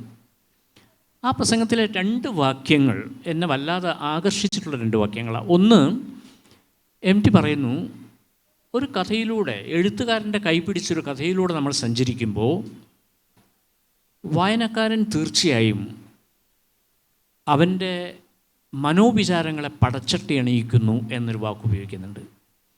വായനക്കാരൻ്റെ മനോവിചാരങ്ങളെ പടച്ചട്ട അണിയിക്കുക എന്നുള്ള ഒരു അതെ ഒരു MTയുടേതായിട്ടുള്ളൊരു ശൈലിയിൽ അദ്ദേഹം പറയുന്നു എന്ന് മാത്രമേ ഉള്ളൂ. എങ്ങനെയാണ് വായനക്കാരൻ്റെ മനസ്സിനെ മറ്റൊരു രീതിയിൽ പടച്ചട്ട അണിയിക്കുന്നത് എന്നുള്ള ചോദ്യം, അത് ആ പ്രസംഗത്തിൽ വളരെ പ്രധാനപ്പെട്ട ഒരു വാക്യമായിട്ട് ഞാൻ ശ്രദ്ധിക്കുകയുണ്ടായി. മറ്റൊരു വാക്യം, എഴുത്തുകാരൻ തൻ്റെ കഥാപാത്രങ്ങളോടൊപ്പം സഞ്ചരിക്കുമ്പോൾ ആ കഥാപാത്രങ്ങളുടെ ഹൃദയവികാരങ്ങൾക്ക് ഐതിഹാസിക മാനങ്ങൾ സങ്കല്പിക്കേണ്ടതായിട്ടുണ്ട് എന്നുള്ളതാണ്. ഒരു സാധാരണക്കാരനായിട്ടുള്ളൊരു കഥാപാത്രത്തെ, അല്ലെങ്കിൽ തൻ്റെ കുമരനെല്ലൂരിലോ അല്ലെങ്കിൽ കൂടല്ലൂരിലോ താൻ കണ്ടുമുട്ടുന്ന ഒരു കഥാപാത്രത്തെ ഐതിഹാസിക മാനമുള്ളൊരു കഥാപാത്രമായിട്ട് എങ്ങനെ വളർത്തിയെടുക്കണം എന്ന് പറഞ്ഞാൽ, MT വിചാരിക്കുന്നത് ഏറ്റവും ചെറിയ ഒരു കഥാപാത്രത്തിന് പോലും അയാളുടെ ചിന്തകൾക്ക്, അയാളുടെ പ്രവർത്തനങ്ങൾക്ക്, അയാളുടെ ജീവിത ആഭിമുഖ്യങ്ങൾക്ക് ഒരു ഐതിഹാസിക മാനമുണ്ട്. ഐതിഹാസികം എന്ന് നമ്മൾ പറയുമ്പോൾ നമ്മൾ മഹാഭാരതം പോലെയോ രാമായണം പോലെയുള്ള രചനകളിലെ വലിയ എന്താ പറയുക, ധീരോദാത്തൻ, അതിപ്രതാപ ഗുണവാൻ, അങ്ങനെയൊക്കെയുള്ള വലിയ കഥാപാത്രങ്ങൾ ഐതിഹാസിക മാനം മാത്രമല്ല. ഏത് ചെറിയ മനുഷ്യനും, ഏത് ചെറിയ കഥാപാത്രത്തിനും എന്തോ ചിലത് കോൺട്രിബ്യൂട്ട് ചെയ്യാനുണ്ട്, എന്തോ ചിലത് കൊടുക്കാനുണ്ട്, മനുഷ്യൻ്റെ മൗലികമായ ജീവിതത്തിനൊരു സംഭാവന അർപ്പിക്കാനുണ്ട് എന്നുള്ള ചിന്തയാണ്. വൈലോപ്പിള്ളി മാഷിൻ്റെ വളരെ പ്രസിദ്ധമായിട്ടുള്ള ഒരു വരിയുണ്ട്, കൊള്ളാൻ വല്ലതുമൊന്ന് കൊടുക്കാനില്ലാതില്ലൊരു മുൾച്ചെടിയും ഉദയക്കതിരിനെ മുത്തും മാനവ ഹൃദയ പനിനീർ പൂന്തോപ്പിൽ എന്ന് വൈലോപ്പിള്ളി മാഷിൻ്റെ വളരെ പ്രസിദ്ധമായിട്ടുള്ളൊരു വരിയുണ്ട്. എന്തെങ്കിലും ഒന്ന് കൊള്ളാൻ, എന്തെങ്കിലും ഒന്ന് കൊടുക്കാൻ ഇല്ലാതെ ഒരു മുൾച്ചെടി പോലും ഈ ലോകത്ത് ജനിച്ച് മണ്ണടിഞ്ഞു പോകുന്നില്ല. അപ്പോൾ ഒരു കഥാപാത്രത്തെ കൈകാര്യം ചെയ്യുമ്പോൾ ആ കഥാപാത്രത്തിൻ്റെ ജീവിത അവബോധങ്ങൾക്ക്, അതെത്ര ചെറുതായിക്കൊള്ളട്ടെ എത്ര വലുതായിക്കൊള്ളട്ടെ, ആ കഥാപാത്രങ്ങളുടെ ജീവിതാവബോധങ്ങൾക്ക് ഒരു ഐതിഹാസിക മാനം സൃഷ്ടിക്കാനുള്ള ഉത്തരവാദിത്വം അത് എഴുത്തുകാരനിൽ അർപ്പിതമായിട്ടുള്ള ഉത്തരവാദിത്വമാണ്. അങ്ങനെ ഐതിഹാസിക മാനങ്ങളോടെ ഒരു കഥാപാത്രത്തെ അവതരിപ്പിക്കുമ്പോൾ ആ കഥാപാത്രത്തിനകത്ത് നിന്ന് ആ ഐതിഹാസിക മാനങ്ങളുടേതായ അനുഭവ ദീപ്തികൾ പുറത്തേക്ക് കൊണ്ടുവരാനുള്ളൊരു ബാധ്യത വാസ്തവത്തിൽ വായനക്കാരനുമുണ്ട്. ഇത് രണ്ടും ചേരുമ്പോഴാണ് വാസ്തവത്തിൽ ഒരു വലിയ എഴുത്തുകാരൻ്റെ ലോകം ഉണ്ടാകുന്നത്. ഞാൻ പറയുന്നത് മലയാളത്തിൽ ഇപ്പോൾ തകഴിയുടെ നോവലുകളിലെ കാർഷിക പ്രശ്നങ്ങൾ, അല്ലെങ്കിൽ ആനന്ദിൻ്റെ നോവലുകളിലെ അധികാരഘടനകളോടുള്ള അതിൻ്റെ സമീപനങ്ങൾ, VK-ൻ്റെ രചനകളിലുള്ള ചരിത്രബോധം, മലയാളിയുടെ ചരിത്രബോധം, അല്ലെങ്കിൽ VK-ൻ്റെ നോവലുകൾക്ക് കേരളത്തിൻ്റെ ചരിത്രവുമായിട്ടുള്ള ഗാഢമായ ബന്ധങ്ങൾ, ഇതൊക്കെ നമ്മൾ പല രീതിയിൽ വായനക്കാരൻ പുറത്തെടുത്ത് പരിശോധിച്ചിട്ടുണ്ട്. പക്ഷേ MTയുടെ നോവലുകളിലെ ചെറിയ കഥാപാത്രങ്ങൾക്ക് പോലും അദ്ദേഹം കൊടുക്കുന്ന, ആ കഥാപാത്രങ്ങളെ ചൂഴ്ന്നു നിൽക്കുന്ന അവരുടെ നിസ്സാരതകൾ എന്ന വാക്ക് ഉപയോഗിക്കാൻ എനിക്കിഷ്ടമല്ല വാസ്തവത്തിൽ. അവരുടെ ചെറുപ്പം, അവരുടെ ആ ലാളിത്യബോധത്തിൻ്റെ ചുറ്റും ഇദ്ദേഹം കൽപ്പിക്കുന്ന വലിയൊരു ഐതിഹാസിക മാനം. ഐതിഹാസിക മാനത്തിൻ്റെ ഏറ്റവും വലിയ ഉദാഹരണമായിട്ട് ഞാൻ പറയാൻ ആഗ്രഹിക്കുന്ന കഥാപാത്രം അസുരവിത്തിലെ ഗോവിന്ദൻകുട്ടി എന്ന് പറയുന്ന കഥാപാത്രമാണ്. അല്ലെങ്കിൽ എത്രയോ കഥാപാത്രങ്ങൾ അങ്ങനെയുണ്ട്. അല്ലെങ്കിൽ നേരത്തെ രാമനുണ്ണി പറഞ്ഞ പോലെ സൈതാലിക്കുട്ടി എന്ന് പറയുന്ന കഥാപാത്രം. നിങ്ങൾ ആലോചിച്ച് നോക്കുക, ഒരു മനുഷ്യൻ, MTയുടെ നോവലുകളുടെ മുഴുവൻ, മിക്കവാറും എല്ലാ നോവലുകളിലും ഈ രണ്ടാം ഊഴക്കാരൻ്റേതായിട്ടുള്ള പ്രശ്നം, ഒരു വല്ലാത്തൊരു ഇൻഫീരിയോറിറ്റി ബോധമുള്ള കഥാപാത്രങ്ങൾ MT തൻ്റെ നോവലുകൾ ചിത്രീകരിച്ചിട്ടുള്ള മുഴുവൻ കഥാപാത്രങ്ങൾ, ഏറെക്കുറെ നായക കഥാപാത്രങ്ങളായിട്ട് വരുന്ന മുഴുവൻ കഥാപാത്രങ്ങൾക്കും എന്തോ ഞാൻ ജീവിക്കാൻ കൊള്ളാത്തതാണ്. MTയുടെ വളരെ പ്രസിദ്ധമായിട്ടുള്ളൊരു വാക്യം ഞാൻ എപ്പോഴും ഓർമ്മിക്കാറുണ്ട്, ഞാൻ ചെല്ലുന്ന സമയത്തൊക്കെ ഗേറ്റ് അടയ്ക്കുന്നു എന്നറിയാം. കോഴിക്കോട് അന്ന് 4-ാം ഗേറ്റ് വരെ ഉണ്ടല്ലോ, ആ 4 ഗേറ്റുകളിൽ എല്ലാ ഗേറ്റുകളുടെ മുമ്പിലെത്തുമ്പോഴും പെട്ടെന്ന് തൻ്റെ മുമ്പിലെത്തുമ്പോൾ ഗേറ്റ് അടഞ്ഞു പോകുന്നു, താൻ എത്തുമ്പോൾ ഗേറ്റ് അടഞ്ഞു പോകുന്നു. ഒരു ക്യൂ നിൽക്കുന്ന ക്യൂവിൻ്റെ തലപ്പത്തേക്ക് താൻ എത്തുമ്പോൾ അപ്പം പെട്ടെന്ന് ആ ക്യൂ അവസാനിച്ചു പോകുന്നു. ഇങ്ങനെയുള്ളൊരു ഒരവസ്ഥ ഒരുപക്ഷെ ഈ അവസ്ഥയാണ് കോവിലൻ അദ്ദേഹത്തിൻ്റെ A-B എന്ന് പറയുന്ന നോവലിനകത്ത് ഇങ്ങനൊരു അവസ്ഥയെപ്പറ്റി പറയുന്നുണ്ട്. അതായത് A+B എന്ന് എഴുതേണ്ടടുത്ത് A-B എന്ന് എഴുതി പോകുന്നു. ഒരു ധനചിഹ്നത്തിന് പകരം ഒരു ഋണചിഹ്നം ഇട്ടു പോകുന്നു. അങ്ങനെ A+B എന്ന് എഴുതേണ്ടടുത്ത് A-B എന്ന് എഴുതി പോകുന്ന ഒരു മനുഷ്യന് ആ ഒരു ചെറിയ തെറ്റിന് ഒരു ജീവിതം മുഴുവൻ ബലി കൊടുക്കേണ്ടി വരുന്നു. അങ്ങനെ ഒരു ജീവിതം മുഴുവൻ ബലി കൊടുക്കേണ്ടി വരുന്ന കഥാപാത്രങ്ങളുടെ അവരുടെ ഒരു ഇപ്പം തോമസ് ഹാർഡിയുടെ നോവലുകളെ പറ്റി പറയുമ്പോൾ പറയും ഫെയ്റ്റും ചാൻസും ആ നോവലുകളുടെ കഥാപാത്രങ്ങളാണെന്ന് പറയും. വിധിയും ആകസ്മികതകളും കൂടിയിട്ടാണ് ഹാർഡിയുടെ നോവലുകളെ മുന്നോട്ട് കൊണ്ടുപോകുന്നതെന്ന് പറഞ്ഞ് പലപ്പോഴും പറയാറുണ്ട്. അതുപോലെ ഇതിലുള്ള ഈ ഒരു ചെറിയ തെറ്റ്, വളരെ നിസ്സാരമായിട്ടുള്ള ഒരു തെറ്റുകൊണ്ട് ഒരു ജീവിതം മുഴുവൻ അതിൻ്റെ ശിക്ഷ അനുഭവിക്കേണ്ടി വരുന്ന തരത്തിലുള്ള അതിനെപ്പറ്റി MT എപ്പോഴും പറയുന്നു. അതാണ് താൻ എത്തുമ്പോഴത്തേക്ക് ഗേറ്റ് അടഞ്ഞു പോകുന്നതിൻ്റേതായിട്ടുള്ളൊരു പരിദേവനം MTയുടെ നോവലുകൾക്കകത്ത് കഥാപാത്രങ്ങളെക്കുറിച്ച് പറയുമ്പോഴൊക്കെ നമുക്ക് കാണാൻ പറ്റും. നിങ്ങൾ ആലോചിച്ച് നോക്കുക, ഒരു ജീവിതം മുഴുവൻ ഇയാൾക്ക് ഈ നാലുകെട്ട് എങ്ങനെ തുടങ്ങുന്നതെന്ന് നോക്കിയാൽ മതി. നമ്മൾ കണ്ടുപിടിച്ചിട്ട് അയാളെ കൊല്ലണം. പലപ്പോഴും ആ ഒറ്റ ചിന്തയുള്ളൂ. അപ്പുണ്ണി എന്ന് പറയുന്ന കഥാപാത്രത്തെ മുന്നോട്ട് നയിക്കുന്ന മുഴുവൻ ഈ ഒരു ചിന്ത കൊണ്ട്. അതിനു വേണ്ടിയാണ് അപ്പുണ്ണിയുടെ ജീവിതം എന്ന് പറയുന്നത്. പക്ഷേ അവസാനം താൻ ആരെ കൊല്ലണമെന്ന് ആഗ്രഹിക്കുന്നുവോ അവിടെ എത്തുമ്പോൾ താൻ പരാജയപ്പെട്ടു പോവുകയാണ്. അവിടെയാണ് ആ മനുഷ്യൻ തൻ്റെ മുമ്പിൽ ഏറ്റവും വലിയ ഒരു മനുഷ്യസ്നേഹിയായി, തനിക്ക് ഉപകാരിയായി, തൻ്റെ ജീവിതത്തിൻ്റെ വിഗതികളെ നിർണ്ണയിക്കുന്ന ഒരു വലിയ ഉത്തോലകമായിട്ട് ആ മനുഷ്യൻ നിൽക്കുമ്പോൾ അവിടെയാണ് പരാജയപ്പെട്ടു പോകുക. അതാണ് ഒരു മനുഷ്യൻ്റെ ജീവിതത്തിലെ ഏറ്റവും സങ്കീർണമായിട്ടുള്ള നിമിഷം എന്ന് പറയുന്നത്. വേണമെന്നുണ്ടെങ്കിൽ ഒരു പക്ഷേ ദൈവം തന്നെ അയാളുടെ മുമ്പിൽ അങ്ങനെ ഒരു കഥാപാത്രത്തെ കൊണ്ടുപോയി ഇട്ട് കൊടുക്കുകയാണ്. ഇതാണ് നീ കൊല്ലാൻ ആഗ്രഹിച്ച മനുഷ്യൻ, എന്താണ് ചെയ്തോ എന്ന് പറയാൻ. അവിടെ നമുക്കൊന്നും ചെയ്യാൻ കഴിയുന്നില്ല, നമ്മൾ പരാജയപ്പെട്ടു പോകുന്നു. അവിടെ ഈ പരാജയമാണ് വാസ്തവത്തിൽ MTയുടെ മിക്കവാറും എല്ലാ നോവലുകളിലെയും അത് അസുരവിത്തിലുണ്ട്, നാലുകെട്ടിലുണ്ട്, കാലത്തിലുണ്ട്, മഞ്ഞിലുണ്ട്. മഞ്ഞ് നമ്മളെപ്പോഴും വായിക്കുന്നത് കവിതാമയമായ ഭാഷ കൊണ്ട് വളരെ എന്താ പറയുക ആകർഷിക്കുന്ന ഒരു രചന എന്നുള്ള നിലക്കാണ്. മഞ്ഞിലെ കവിതയെക്കുറിച്ചാണ് എല്ലാവരും പറഞ്ഞിട്ടുള്ളത്. മഞ്ഞൊരു വലിയൊരു കവിത പോലെ വായിക്കുന്ന പുസ്തകമാണ്. എനിക്ക് തോന്നുന്നത് ശങ്കർ മാഷ് അതിൻ്റെ ആമുഖം എഴുതിയപ്പോൾ ശങ്കർ മാഷ് പറഞ്ഞു വെച്ചാൽ അതിൽ പിടിച്ചുപോയി നമ്മൾ.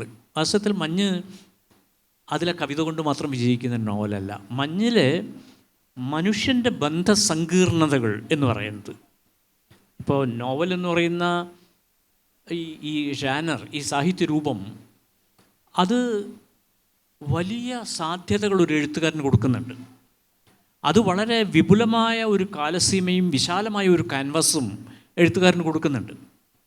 ആ വിപുലമായ കാലസീമയും വിശാലമായ ക്യാൻവാസും വെച്ചുകൊണ്ട് ഒരു എഴുത്തുകാരന് തൻ്റെ കഥാപാത്രങ്ങളെ അകവും പുറവും പരിശോധിക്കാനുള്ള അവസരങ്ങളുണ്ടാക്കി കൊടുക്കുന്നുണ്ട്. അങ്ങനെ ഒരു കഥാപാത്രത്തിൻ്റെ അകവും പുറവും പരിശോധിക്കാനുള്ള അവസരം കിട്ടുമ്പോൾ ആ കഥാപാത്രത്തിൻ്റെ വളരെ നേരത്തെ, ഇപ്പം MTയുടെ തലമുറയിൽ ഏറ്റവും ആദരണീയനായ മറ്റൊരു എഴുത്തുകാരൻ ഉറൂബാണല്ലോ. ഉറൂബിൻ്റെ വളരെ പ്രസിദ്ധമായിട്ടുള്ളൊരു ഒരു ഒരു ഒരു ഒരു മെറ്റഫർ എന്ന് വേണമെങ്കിൽ പറയാം. ആ മെറ്റഫർ എന്താണെന്ന് വെച്ചാൽ പൊന്നു തൂക്കുന്ന തുലാസ് എന്നാണ്. മൗലവിയും ചങ്ങാതിമാരും എന്ന് പറയുന്ന വളരെ പ്രസിദ്ധമായിട്ടുള്ള കഥ സീരിയൽ നമ്മൾ വായിച്ചിട്ടുണ്ടല്ലോ. അതിൽ പൊന്നു തൂക്കുന്ന തുലാസ് എന്ന് പറഞ്ഞിട്ടൊരു പ്രസ്താവനയുണ്ട്. അതായത് നമ്മുടെ മനുഷ്യൻ്റെ മനസ്സ് പൊന്നു തൂക്കുന്ന ഒരു തുലാസാണ്. ഒരു ചെറിയ കാറ്റ് മതി അതിൻ്റെ ബാലൻസിങ്, അതിൻ്റെ കൗണ്ടർ പോയ്സിങ് എന്ന് പറയില്ലേ, അത് അപ്പുറത്തേക്കോ ഇപ്പുറത്തേക്കോ നീങ്ങാനായിട്ട് അത്രയും ചെറിയൊരു കാറ്റുണ്ടായാൽ മതി.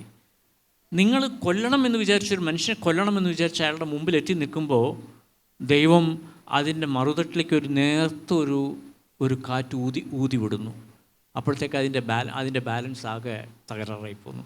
ഈ പൊന്നു തൂക്കുന്ന തുലാസ് എന്ന് പറയുന്ന ഒരു സങ്കല്പന, മനുഷ്യൻ്റെ മനസ്സ് എന്ന് പറയുന്ന ഈ പൊന്നു തൂക്കുന്ന തുലാസിനെ കുറിച്ചാണ് വാസ്തവത്തിൽ MTയും അതുപോലെ തന്നെ ഉറൂബും ആ കാലഘട്ടത്തിൽ ഒരു പക്ഷേ തകഴിയിൽ നിന്ന് വ്യത്യസ്തനായി, ദേവിൽ നിന്ന് വ്യത്യസ്തനായി, തൻ്റെ കാലഘട്ടത്തിലെ വള്ളുവനാടൻ പശ്ചാത്തലത്തിൽ ഒരു പക്ഷേ ചെറുകാടിനെ പോലുള്ളവരുടെ നോവലുകളിൽ നിന്ന് വ്യത്യസ്തനായി MT നിൽക്കാനുള്ള ഏറ്റവും പ്രധാനപ്പെട്ട കാരണം, നിങ്ങൾ മനുഷ്യനെ ഉള്ളവനും ഇല്ലാത്തവനും എന്നുള്ള 2 തട്ടുകളായി വിഭജിച്ച് നിർത്തിയിട്ട് അവൻ്റെ വർഗ ബന്ധങ്ങളിൽ മാത്രം കാര്യങ്ങൾ കണ്ടപ്പോൾ അത് കാണണം, അത് കാണേണ്ട സന്ദർഭങ്ങളുണ്ടാവും.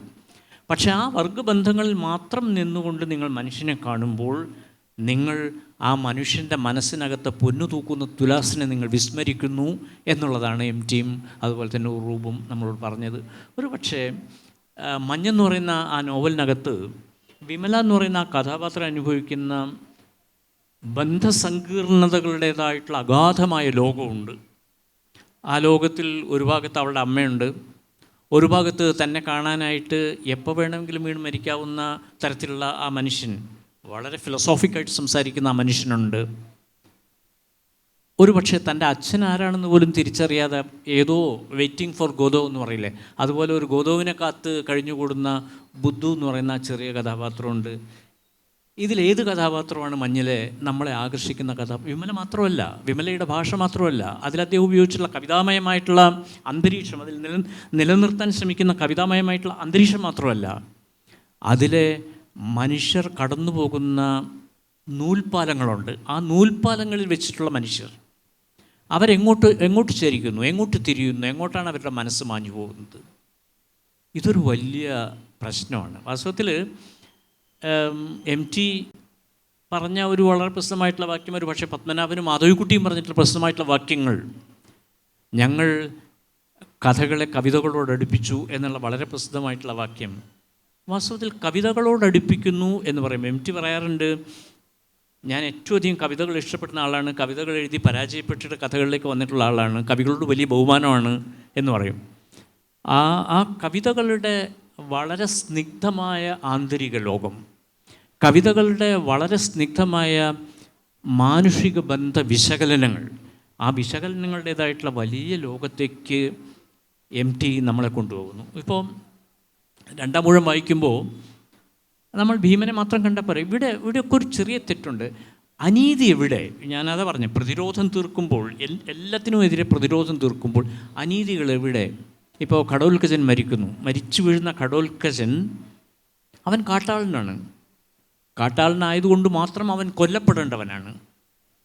ഈ കൊല്ലപ്പെടേണ്ടവനാണ്, ആര് കൊല്ലപ്പെടണം എന്നുള്ള കാര്യത്തിൽ 2 പാളയങ്ങളും തമ്മിൽ ഒരു അഭിപ്രായ വ്യത്യാസങ്ങളുമില്ല. അത് കൗരവപാളയത്തിലായാലും പണ്ട് പാളയത്തിലായാലും ശരി, കൊല്ലപ്പെടേണ്ടവൻ ആര് എന്നുള്ള ചോദ്യത്തിന് മുമ്പിൽ നിഷാദന്മാർ, അതുപോലെ തന്നെ കാട്ടാളന്മാർ, അരികുവൽക്കരിക്കപ്പെട്ടിട്ടുള്ള മുഴുവൻ മനുഷ്യന്മാരും അവർ കൊല്ലപ്പെടേണ്ടവരാണ്. വാസ്തവത്തിൽ ആ ഒരു ധാരണയുടെ നേരെ എങ്ങനെയാണ് 2-ാം ഊഴം എന്ന് പറയുന്ന നോവൽ പ്രതികരിക്കുന്നത്? നമ്മൾ മനസ്സിലാക്കേണ്ട കാര്യം, എഴുത്തുകാരൻ്റെ നോവലിലെ രാഷ്ട്രീയം വളരെ പ്രത്യക്ഷമായിട്ടുള്ള രാഷ്ട്രീയമല്ല. വർഗവിഭജിതമായ സമൂഹത്തിനെ വർഗവിഭജിതമായി മാത്രം കണ്ടുകൊണ്ട് അതിനകത്തുള്ള പെരിഫറലായിട്ടുള്ള സമരമുഖങ്ങളെ അനാവരണം ചെയ്യുന്ന രാഷ്ട്രീയം മാത്രം പോരാ. അത് വേണ്ടെന്ന് പറയുന്നില്ല. പക്ഷേ അതിനപ്പുറത്ത് ആ പെരിഫറലല്ലാത്ത ആന്തരികമായ വളരെ സാന്ദ്ര പാരായണത്തിലൂടെ മാത്രം ഒരു വായനക്കാരൻ ലഭ്യമായേക്കാവുന്ന അതിസൂക്ഷ്മമായ വിശകലന മേഖലകളെ കൂടി കാണണം എന്നാണ് വാസ്തവത്തിൽ MT അദ്ദേഹത്തിൻ്റെ നോവലുകളിലൂടെ തെളിയിക്കാൻ ശ്രമിച്ചിട്ടുള്ളത്. ഇത് ഇങ്ങനെ എല്ലാ നോവലുകളെയും ഒപ്പത്തിൽ നിർത്തിക്കൊണ്ട് ഒന്നിച്ചൊരു ജനറൽ സ്റ്റേറ്റ്മെൻ്റ് എന്നുള്ള നിലയ്ക്ക് ഇത് പറയുമ്പോൾ അതിൽ അപവാദങ്ങളുണ്ടാകാം, എക്സെപ്ഷൻസ് ഉണ്ടാകാം. പക്ഷേ വളരെ ആഴത്തിൽ നമ്മൾ നോക്കിക്കഴിയുമ്പോൾ അതിൽ ഇങ്ങനെയുള്ള ഒരു സബ്മേർജ്ഡ് പോപ്പുലേഷനുണ്ട് MTയുടെ നോവലിൽ. ഒരു നിമഗ്ന ജനത ആ നോവലുകൾക്കകത്തുണ്ട്. ആ നിമഗ്ന ജനതയുടെ പ്രതികരണങ്ങൾ, അവരുടെ മനോഘടനകൾ,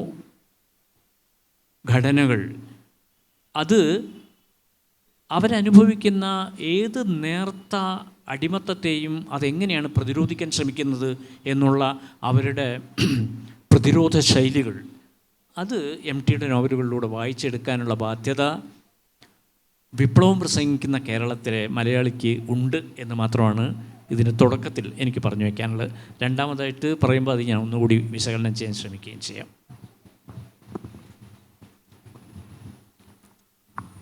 വളരെ പ്രധാനപ്പെട്ട MTയുടെ നോവലുകളിലെ കൃതികളിലെ രാഷ്ട്രീയ വശങ്ങളിൽ കൂടെ അതിൻ്റെ അഗാധ തലങ്ങളിൽ കൂടെയാണ് മോഹനമാഷ് സഞ്ചരിച്ചത്. ഇനി നമ്മുടെ കഥാകാരനായിട്ട് വേണുഗോപാൽ എങ്ങനെ MTയുടെ നോവലുകളെ, അതിൻ്റെ ഘടനയെ, സവിശേഷതയെ വിലയിരുത്തുന്നു നമുക്ക് കേൾക്കാം. പ്രിയപ്പെട്ടവരെ, വളരെ പ്രൗഢമായ 2 നിരീക്ഷണങ്ങളാണ് ഇവിടെ അവതരിപ്പിക്കപ്പെട്ടത്. MT അദ്ദേഹത്തിൻ്റെ കാഥികൻ്റെ പണിപ്പുര എന്ന ഒരു പുസ്തകത്തിൽ നോവലിനെക്കുറിച്ച് ഒരു നിരീക്ഷണം നടത്തുന്നുണ്ട്. അത് ഏതാണ്ട് ഇപ്രകാരമാണ്: ധാരാളം ജനലുകളും വാതിലുകളുമുള്ള ഒരു മഹാസൗധമായിരിക്കണം നോവൽ. അതിൽ മനുഷ്യവാസത്തിൻ്റേതായ എല്ലാ അലങ്കോലങ്ങളും അതിൽ ഉണ്ടാകണം. ഇരുട്ട് നിറഞ്ഞ ഇടനാഴികൾ, വെളിച്ചം ഉള്ള തളങ്ങൾ, വിഴുപ്പ് ഭാണ്ഡങ്ങൾ, അലക്കിത്തേച്ച വസ്ത്രങ്ങൾ, ഇവയെല്ലാം അടങ്ങുന്ന മനുഷ്യവാസത്തിൻ്റേതായിട്ടുള്ള എല്ലാ അലങ്കോലങ്ങളും ഉള്ള ഒരു സൃഷ്ടിയാണ് നോവൽ എന്ന് കാഥികൻ്റെ പണിപ്പുരയിൽ MT അതിനെ ഒരു നിർവചനം എന്ന് പറഞ്ഞുകൂടെ ഒരു നിരീക്ഷണം നടത്തുന്നുണ്ട്. ഞങ്ങൾ കോളേജിൽ പഠിക്കുന്ന കാലത്താണ് കലാകൗമുദിയിൽ 2-ാം ഊഴം പരമ്പരയായിട്ട് വരുന്നത്. 1985 വയലാർ പുരസ്കാരം MTക്ക് ആ നോവലിലായിരുന്നു ലഭിച്ചത്. അത് പുരസ്കാരദാനം നടന്ന സ്ഥലം കണ്ണൂരായിരുന്നു. അതുകൊണ്ട് തന്നെ ആ ഒരു ചടങ്ങിൽ പങ്കെടുക്കാനുള്ള സന്ദർഭം ഞങ്ങളന്ന് കുട്ടികൾക്ക് ഉണ്ടായിരുന്നു. മാത്രമല്ല, കോളേജിലെ ഒരു പ്രസിദ്ധീകരണത്തിൻ്റെ ആവശ്യാർത്ഥം അന്ന് അവിടെ നടന്ന പ്രസംഗങ്ങളെല്ലാം എഴുതിയെടുക്കേണ്ടെന്നൊരു ഉത്തരവാദിത്തം കൂടി ഉണ്ടായിരുന്നു. വലിയ പ്രൗഢമായൊരു ചടങ്ങായിരുന്നു അന്ന് കണ്ണൂരിൽ നടന്നത്. ഒരു സെമിനാർ ഉണ്ടായിരുന്നു. എസ് ഗുപ്തൻ നായരും അതുപോലെ പവനൻ, പി ഗോവിന്ദപിള്ള ഇവരൊക്കെ പങ്കെടുത്തുള്ള ഒരു സെമിനാർ, അതുപോലെ MTക്ക് പുരസ്കാരം നൽകുന്ന ചടങ്ങ്, ഇതൊക്കെ ഉണ്ടായിരുന്നു. ഞാൻ സൂചിപ്പിക്കുന്നത് അതിൽ MT അന്ന് മറുപടി പ്രസംഗം നടത്തിയത് എഴുതിയെടുക്കാനൊരു സന്ദർഭം ഉണ്ടായിരുന്നു. അതുകൊണ്ട് ചില കാര്യങ്ങൾ ഇപ്പോഴും ഒരുപാട് വർഷങ്ങൾക്ക് ശേഷവും അതിൽ പറഞ്ഞ ചില കാര്യങ്ങൾ മനസ്സിലുണ്ട്. അതിലൊന്ന് ഇതാണ്: ചെകുത്താന്മാരുടെ അട്ടഹാസങ്ങളും മാലാഖമാരുടെ പൊട്ടിച്ചിരികളും ആണ് നമുക്ക് ചുറ്റും. ഇത് മുഴുവൻ അപശബ്ദങ്ങളാണ്.